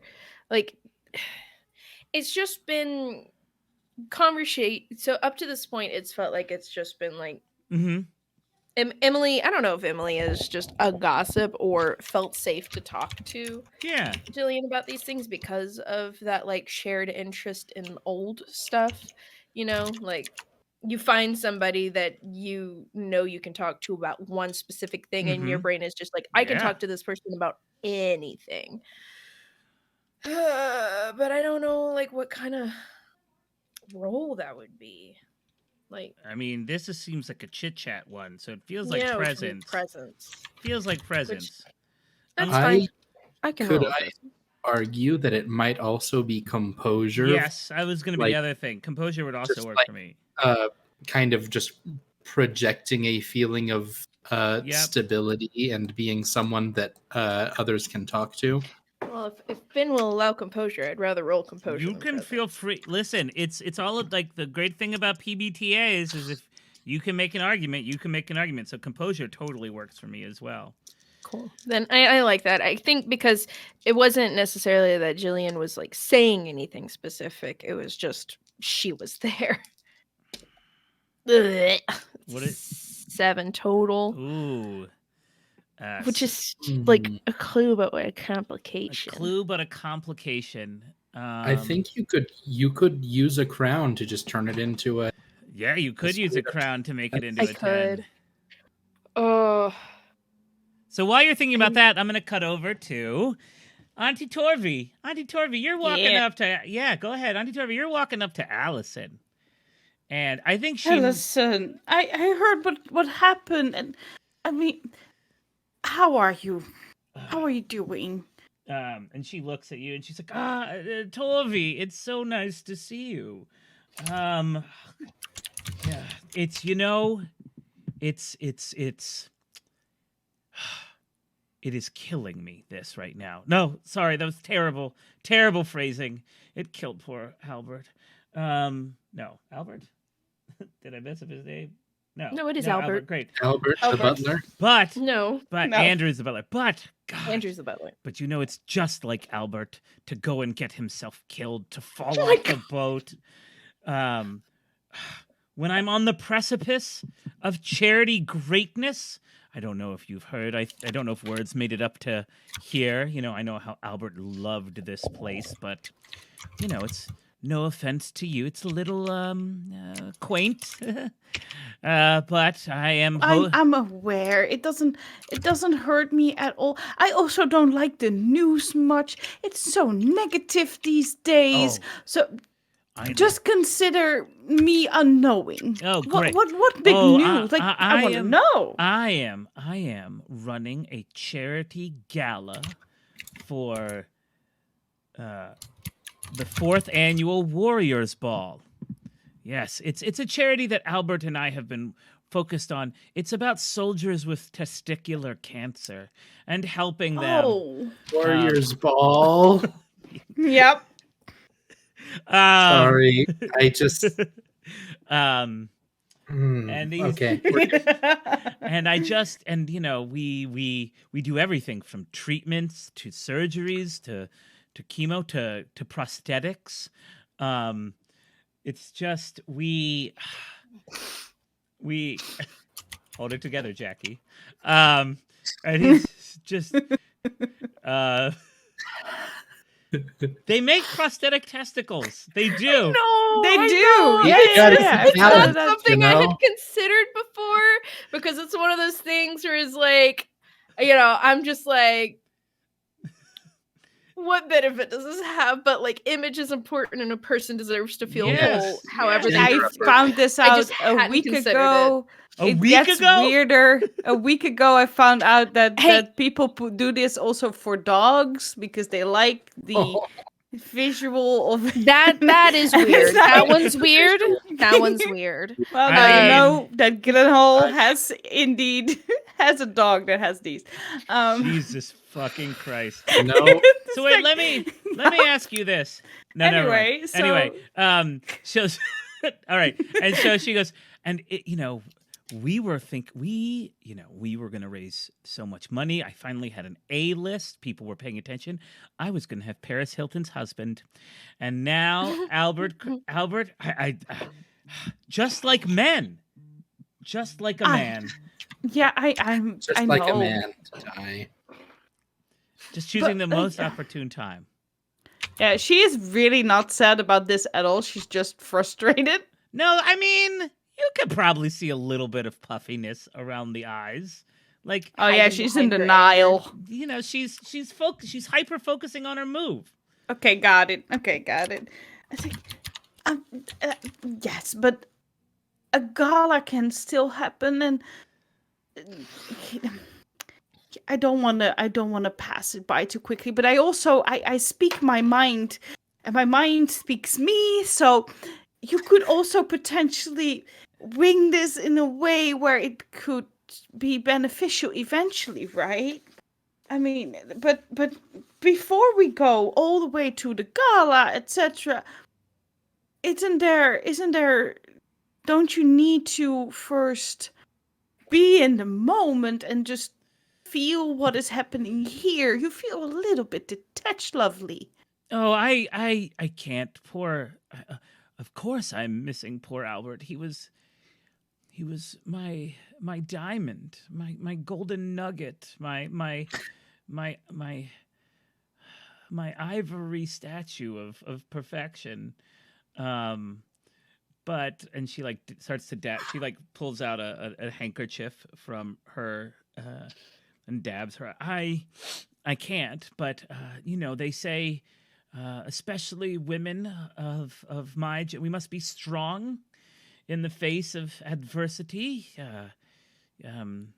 We must, if that lovely Hillary Clinton could regain her senatorship after Bill's philandering ways, I can stand strong here. I mean, we can all be strong to the outside world, but this is women amongst each other.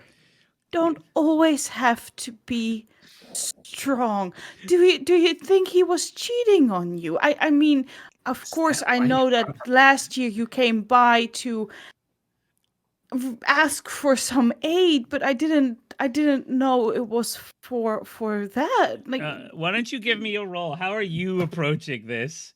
Yeah, good question. How am I approaching this? What I'm trying to so what my brain is piecing together is that the paternity test might be of an illegitimate child. Because she pointed towards Hillary Clinton. An infidelity. Mm-hmm. Yeah.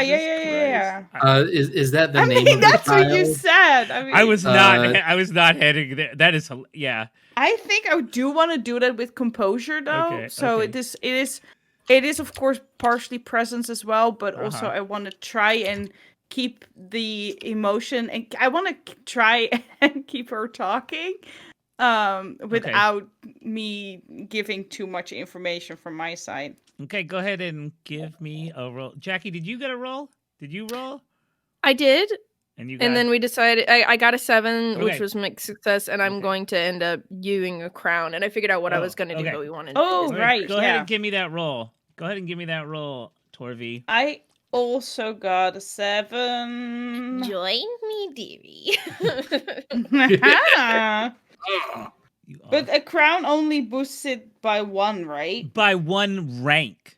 So by 1 rank. It doesn't turn it into an 8. It turns it into a 10, like a solid. I will happily put up a crown. Okay, as you think about that, I'm going to swing over to Dahlia. Dahlia, where are you going?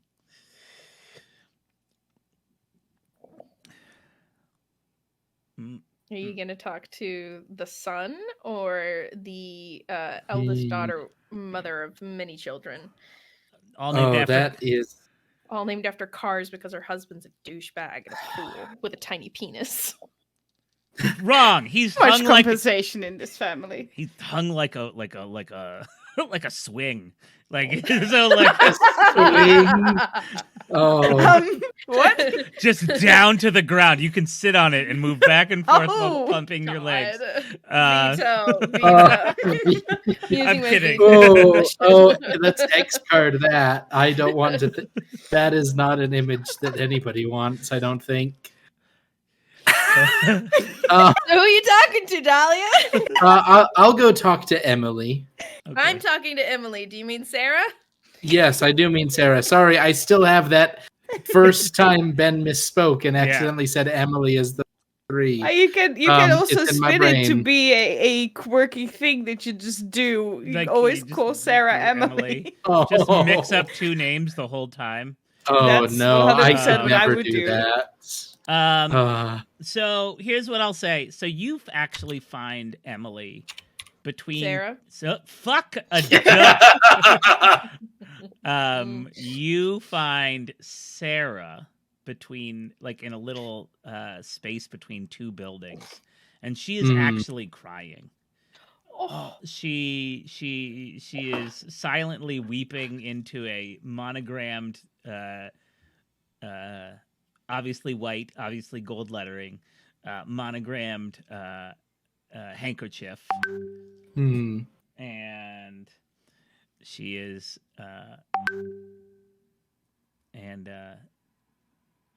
but you find, and she sees you, and when she sees you, she sort of, brushes up. So, I'm sorry. It's okay, dearie. Come here. Come and just immediately crying into your shoulder. Uh-huh. I don't just crying and crying. I'm sorry. I don't. Do I know you? We may have met once or twice. My name's Dahlia, and I'm a local. I heard about. It's just so terrible. It's all right. I've got you. Oh, thank you. My father, he was not an easy man to get along with at times, but he was in fact but he wasn't a bad father. He never raised his hands to us. He never, some of the others, the kids of my siblings, they did not, weren't always feeling great about him, but he wasn't mean to us. He just was making sure that there were times where we had to stand on our own 2 feet, be our own people. So, but, anytime he put his foot down, David would get upset and Emily would sulk off, but he wasn't a bad man. Of course not. He didn't deserve this. No one deserves this. And I would like to roll probably presence here. Okay, sure. And just I think I'll ask. Well, hold on. We'll see what my roll is. That is a 7. Ooh. Which is Welcome. another... This is just a round of 7s. Yeah. Well, It is. It's almost like 7 is the most common result on the 2d6 On a 2d6 roll or any. I And that's mean, it's so yeah. weird. So weird how that works. Almost. Weird how bell curves happen I don't- sometimes. Yeah. It's my biggest beef with Powered by the Apocalypse. Is that the most frequent result is going to be a mixed success? Yeah, that's its put I know. Yep. I have beef with the system, but that's not the point of this game. We're here to have fun. I think I am going to put on a crown for this. Nice. Just so you know. All right. All right. So we're going to swing around. Jillian, tell me what you remember, what you have as we close around this series of hat tricks. Okay, so from my understanding with how like the Crown of the Queen stuff works, using the crown is we see what the scene would have been, and then we just like whoop go back and change it, right? Mhm. I'm planning on doing a flashback showing how you were an perfect sister or daughter. Okay. So My thought okay. is that Emily says her thing, and in the like bounce back, Jillian has a moment of honesty with her, telling about the time of her experience being kind of like youngest odd one out, and that's the flashback. Would that work? Does that work? Does Yeah. that fit? Okay. I think that does work. I think what would have happened if you hadn't donned this crown, if you hadn't donned this crown. Jesus Christ. If you hadn't donned this crown, golly day, she would have just been like, yeah, I really appreciate you being here, but, you know, there's a lot going on, and I just got to focus on my thesis. I got to get it in time. So, I'll have a good day. That's what she says to you. So I think, God, how would she segue into this? That's what she would have said if you hadn't done something. I think the way it's very obvious that Emily's been just like frustrated with the limitations of her situation and the fact that she's not able to focus and work on the things that she wants to. And like even with Jillian's like gentle prodding and questioning and like the direct like trying to guide her towards talking about specific things, there's the barrier and resistance of wanting to focus on what she's wanting to focus on. And I think there was like a moment of pause after Jillian had last been like, well, what was on the phone call? That like it was obvious that Emily was like, you know, when you're doing something and somebody keeps talking to you and you're just like she does that kind of motion. and Jillian is just, I'm not to be extremely forward here. I was the youngest of my family, the black sheep, the odd one out. Can't imagine why I would get that label, she says, you know, dismissively while wearing witch clothes. Right.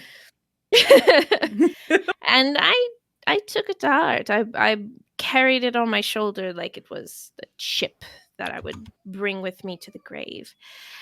And that led me to shutting out the people in my life that were important, that should have been more present, because I felt like they had wronged me in some way, and I wouldn't want to give them the space or the time or the attention or care that they deserved because of it. They haven't earned that from me.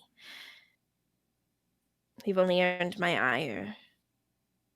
And I lived like that for years. There were quite some time. It wasn't until mid-20s, I think, that my mother died.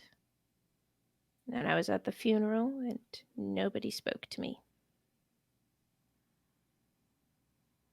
And I realized that I was the one that had set those bridges on fire.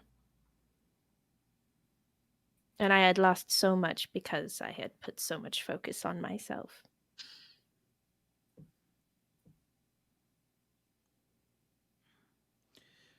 Well, I know what that feels like too. As I said, Dad was going to do dinner last night, and he was supposed to make a big announcement, and I was supposed to go.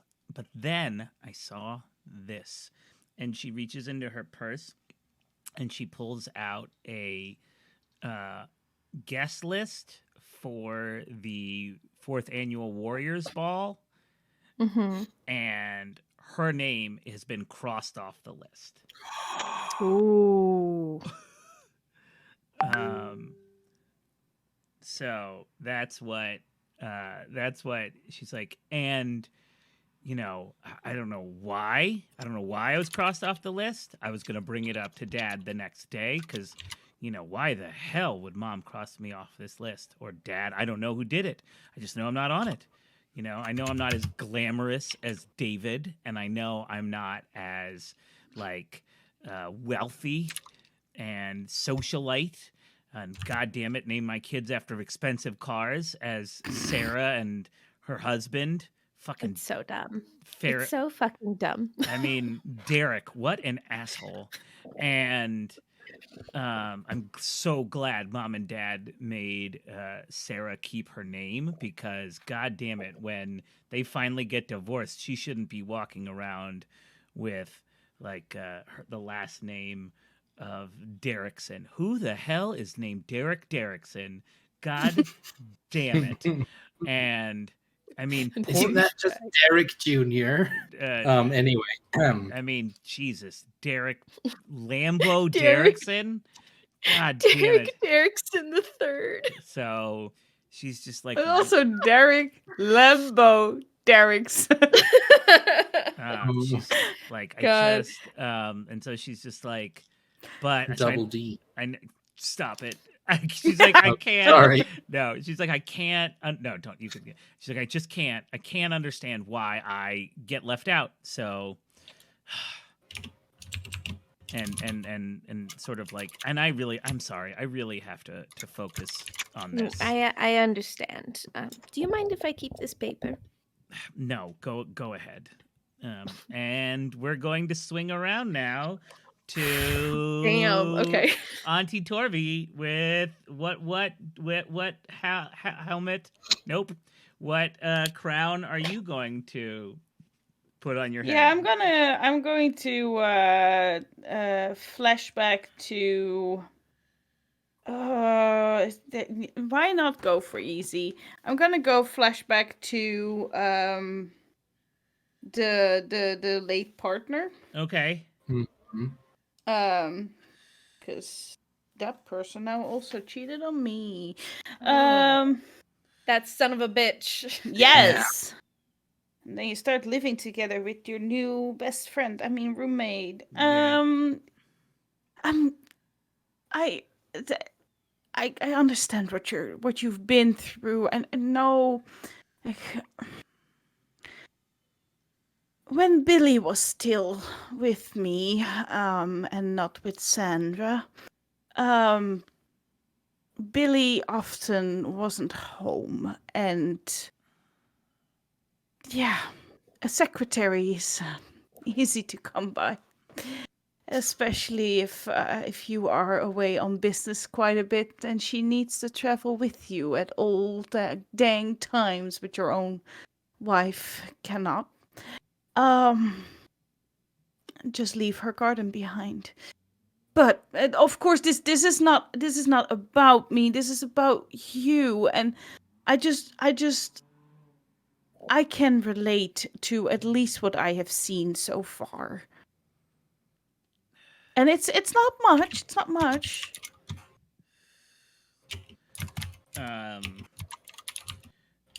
She looks at you, and I think you start to see some cracks in her facade. Her lips start to quiver a little bit, but then she buckles that. She puts a lid on those feelings, and says, "No, I was no, I can't imagine that he would ever cheat on me. Albert wasn't that sort of person. He was quite devoted, I think. Yes. But, not to say that things were perfect, obviously. She's, in fact, just the other day, I saw, or yesterday morning, I saw her and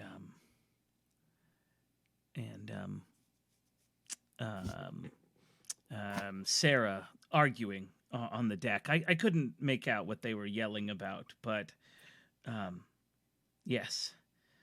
Her?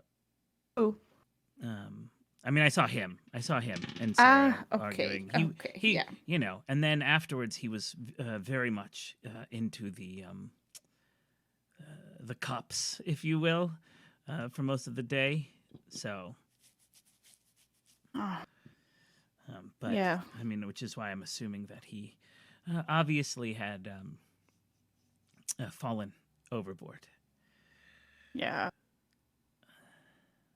Did they often argue, Sarah and your husband? No, she was fully the perfect daughter, if you will.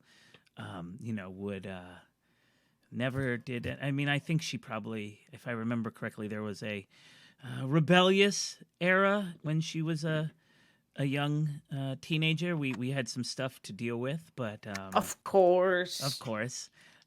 But for the most part, she doted on him, and they and was not like David and Emily. The two of them could be quite antagonistic with Albert. So it was surprising. Well, like if you will have me and my wisdom, I would take some time for yourself after all of this. Your children are old enough to process a chunk of this on their own, and you need time to give this a spot. Oh, thank you. Yeah, that's yes.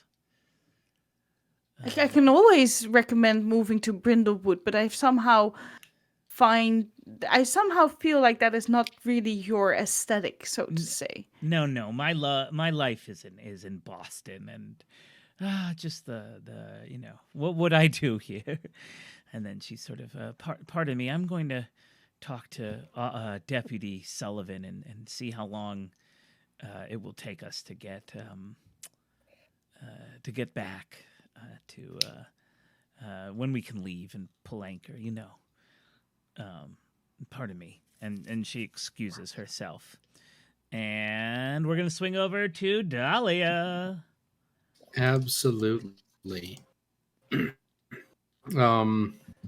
So Dahlia is with Sarah, right? And gosh, let me see.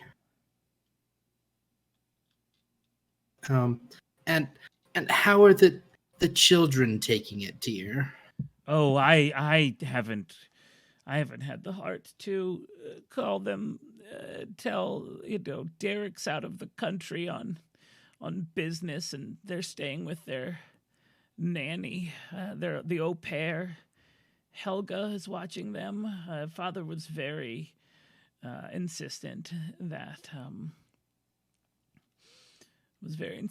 I leave them there, and so no, it was just us, and I can't. You can't have your au pair tell your children that their grandfather has died. That's not how things are done.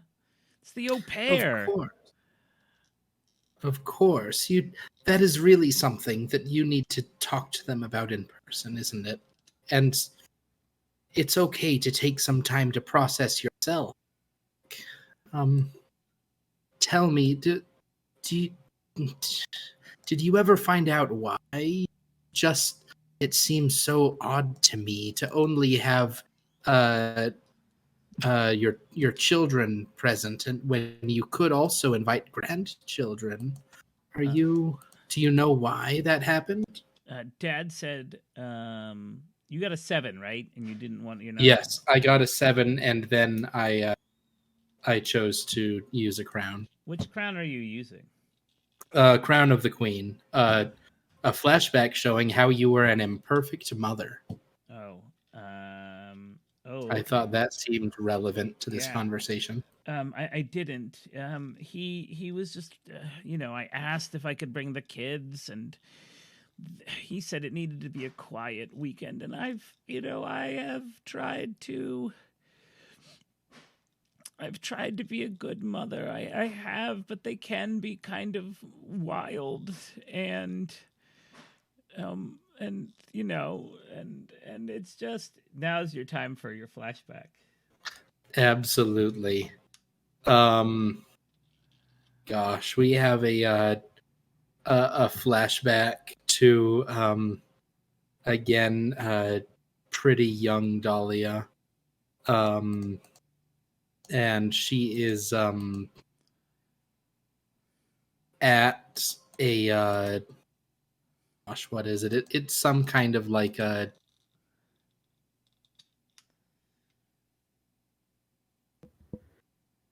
sorry, I just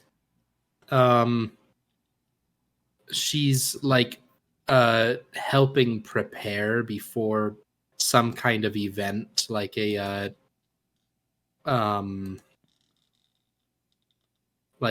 community like get together. Like there's like free food, and they're like gonna go distribute a bunch of things to like a local halfway house or something. And so she's got like this huge box full of knitted like hats and socks and things. Hey, Suki, do you have an idea? And her son is maybe 4 at this time, and he's doing exactly what Suki is doing, just like yelling and trying to get people's attention and running around. And she just kind of lets him go at it for just long enough to be disruptive to everybody's night. And then she finds him and like tells him off just a little bit too much. Like, look at how I need you to please, or to stop making such a fuss. We're everyone here is trying to have as good a night as you are, and you're being far too loud, Nathaniel. Nathaniel. And Nathaniel's just like running around and touching stuff. And right. But maybe you snap. Maybe you finally. Oh, absolutely. Nathaniel Lewis, I need you to. And he's just Nate all the rest of the time, Oh yeah. And he's Mama doesn't love me, and storms off. Yeah, and storms off, and is an even bigger disruption to everybody's night, Yeah. And so we flash back to this conversation, and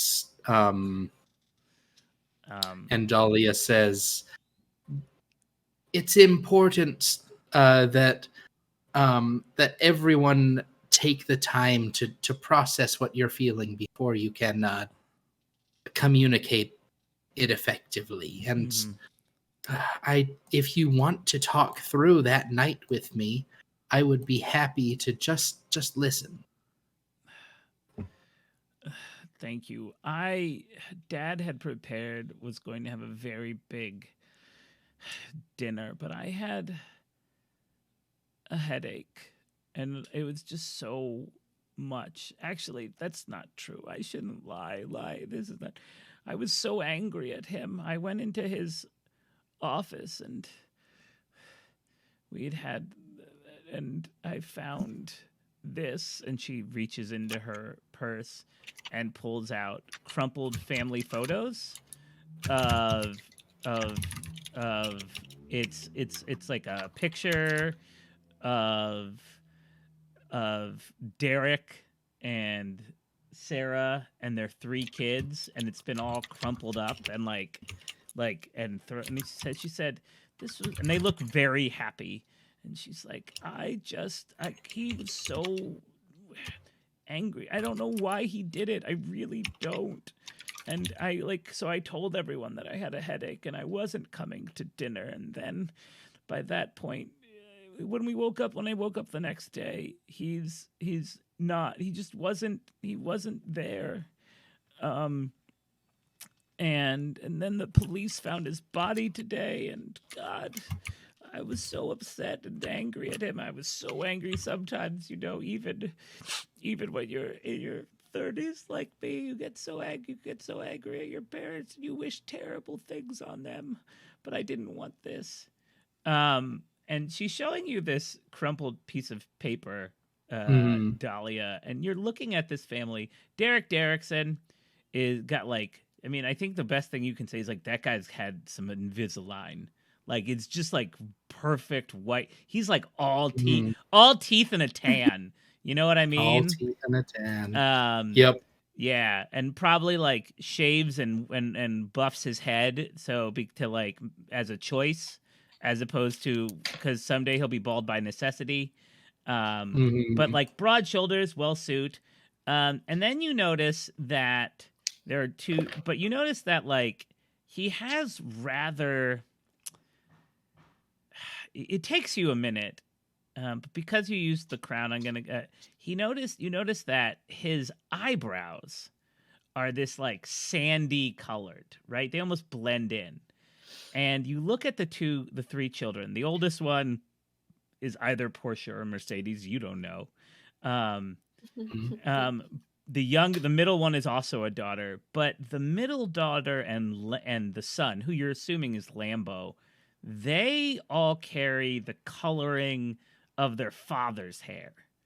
Whereas the eldest daughter has much, much darker eyebrows and hair. And you're not sure, and they do not match Sarah's at all. So she sort of, the family resemblance is there, but it's much closer to a cousin or something. There's just something there'd be those people you're they just don't are they siblings? Huh? But she sort of stands out a little bit. And on that, we're going to take a break. All right. And we are back with our next selves. So, you all have had your conversations, and the 3 of you are the 3 of you are reconvening. And suddenly you just hear, "Hello!" And you turn, and David is storming towards the 3 of you. And he has a mimosa in his hand. You don't even know where they serve mimosas on this strip, but he has one, and it's in a champagne flute. And he goes, "I've heard that the 3 of you are lady detectives, and I love it." I love him so much. Oh my God, I misjudged him so much. I think David gets the biggest smile from Jillian that that has been seen today, because her morning started rough and shit. And he just goes, "How could you? You've talked to the rest, now talk to the best. It's me." Oh my God. Writing that down. I like to think. Trust me, David, it is a pleasure. I like to think of myself as somewhat of a sleuth as well. Turns around, drinks his drink. Oh, you're boop muted. That's a good thing. Oh. My first investigation question is: do you have more than just one mimosa? He said, "Did you bring enough to share?" I had Andrew bring this over for me. This town seems. And Andrew bring more. Or should we go to Andrew? You know what? We will ask Andrew ourselves in just a little bit. Oh, you want to come to the boat? I would love to show you the boat. The boat is going to be the best. And he drinks it and he goes, don't worry, I could have Andrew bring us more. In his dinghy. We have a dinghy. It's powered by an engine.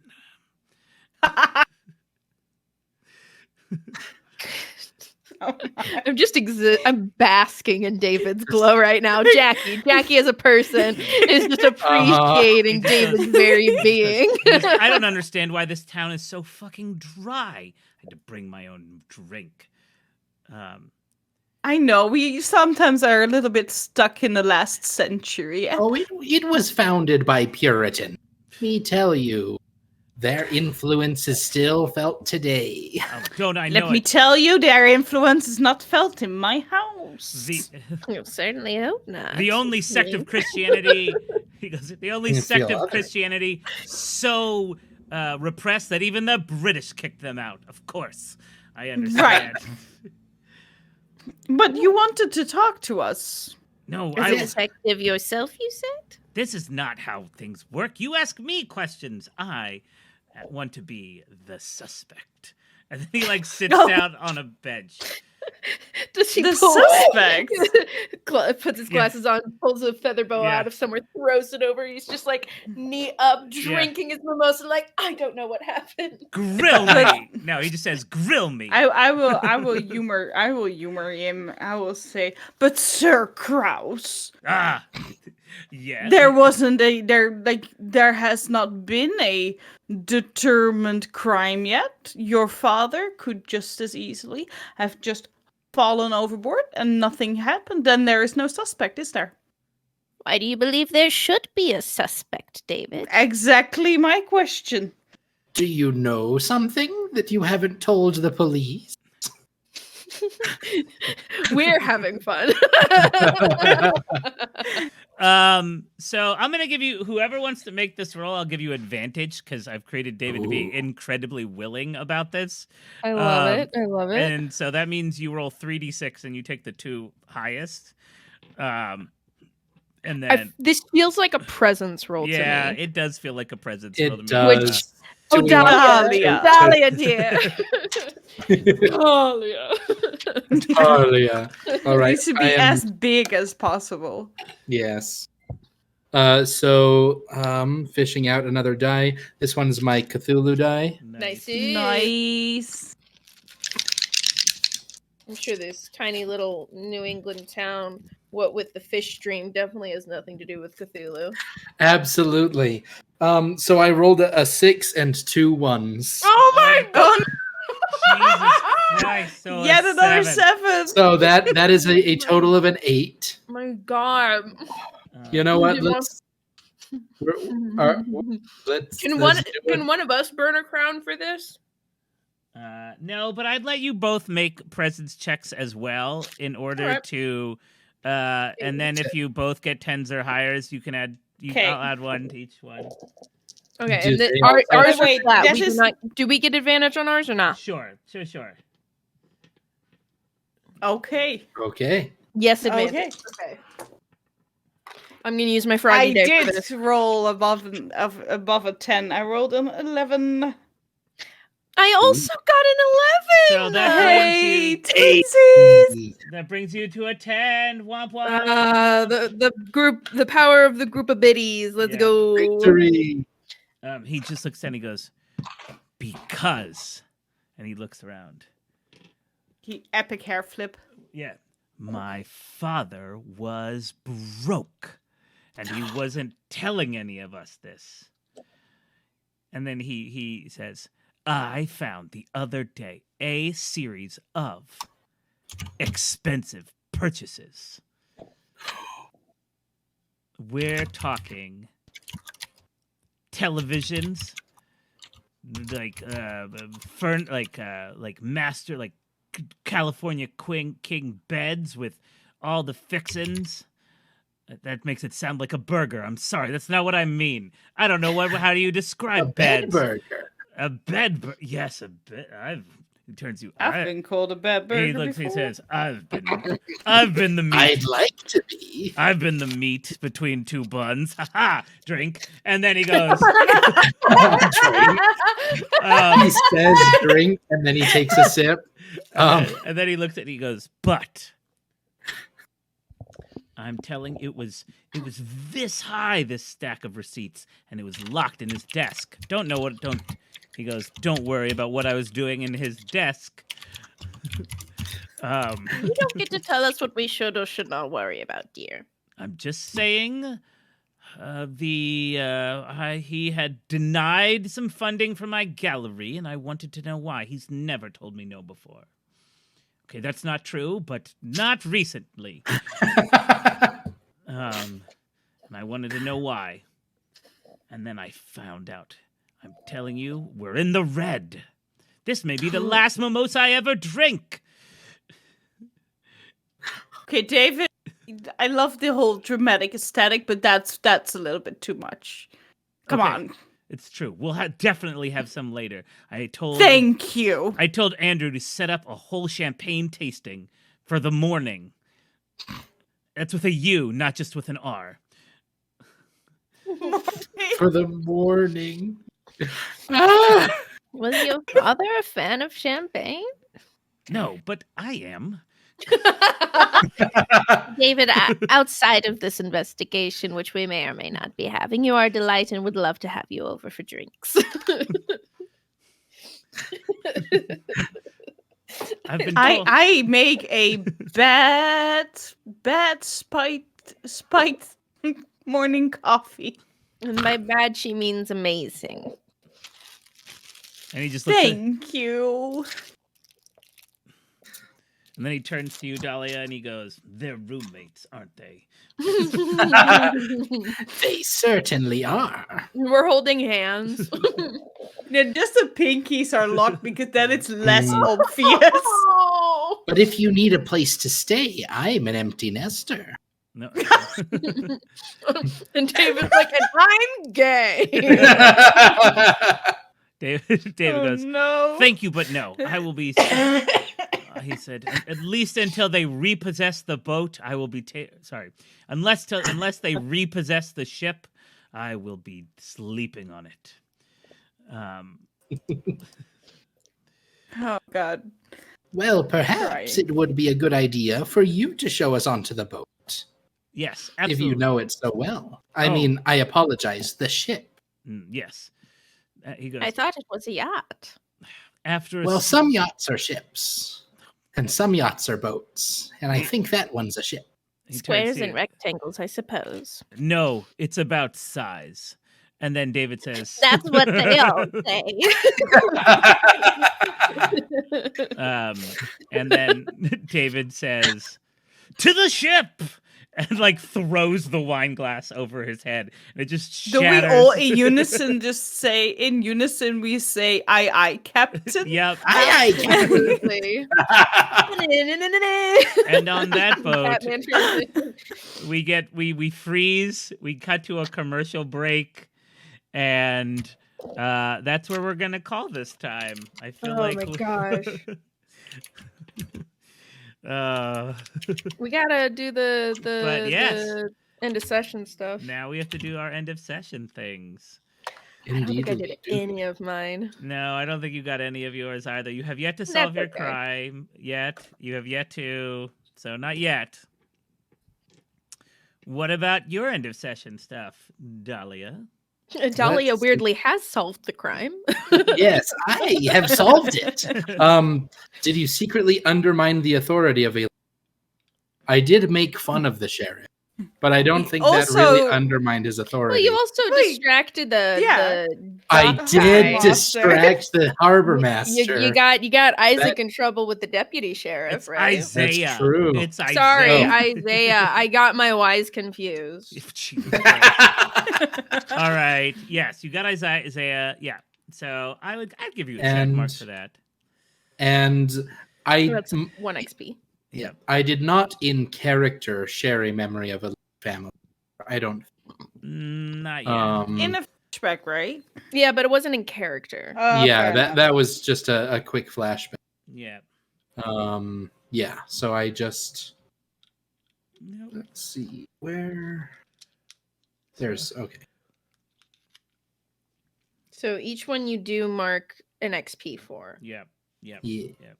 And how? And your turn, Auntie Torvi. Thinking I did share my wisdom with Several people. with No. a lot of people. No, with Allison? the wife. Allison. With- Yeah. Allison. Does that count as a young person though? She's younger than you. She's younger. Yeah, not that much younger, but yeah, sure. Yay! How old And- are we?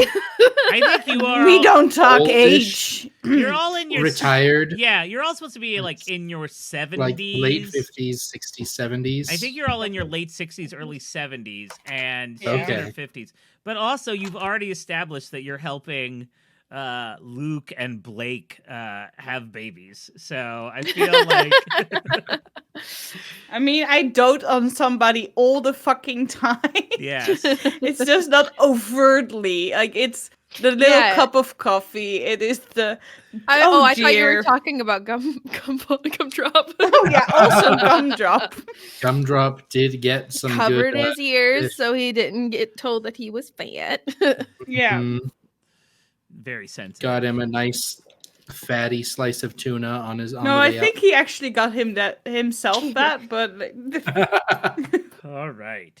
that was a okay, we're going moment. Yeah. That was the nail on the coffin for that Yep. one. Yeah, All right. So It's like you there's were your, just walking past, and he reached out with one claw and snagged it on Yeah. the way Meow, past. meow. I'm gunball. He's just leaning, gumdrop. He's just leaning out of my hands and then just bites and does not let go.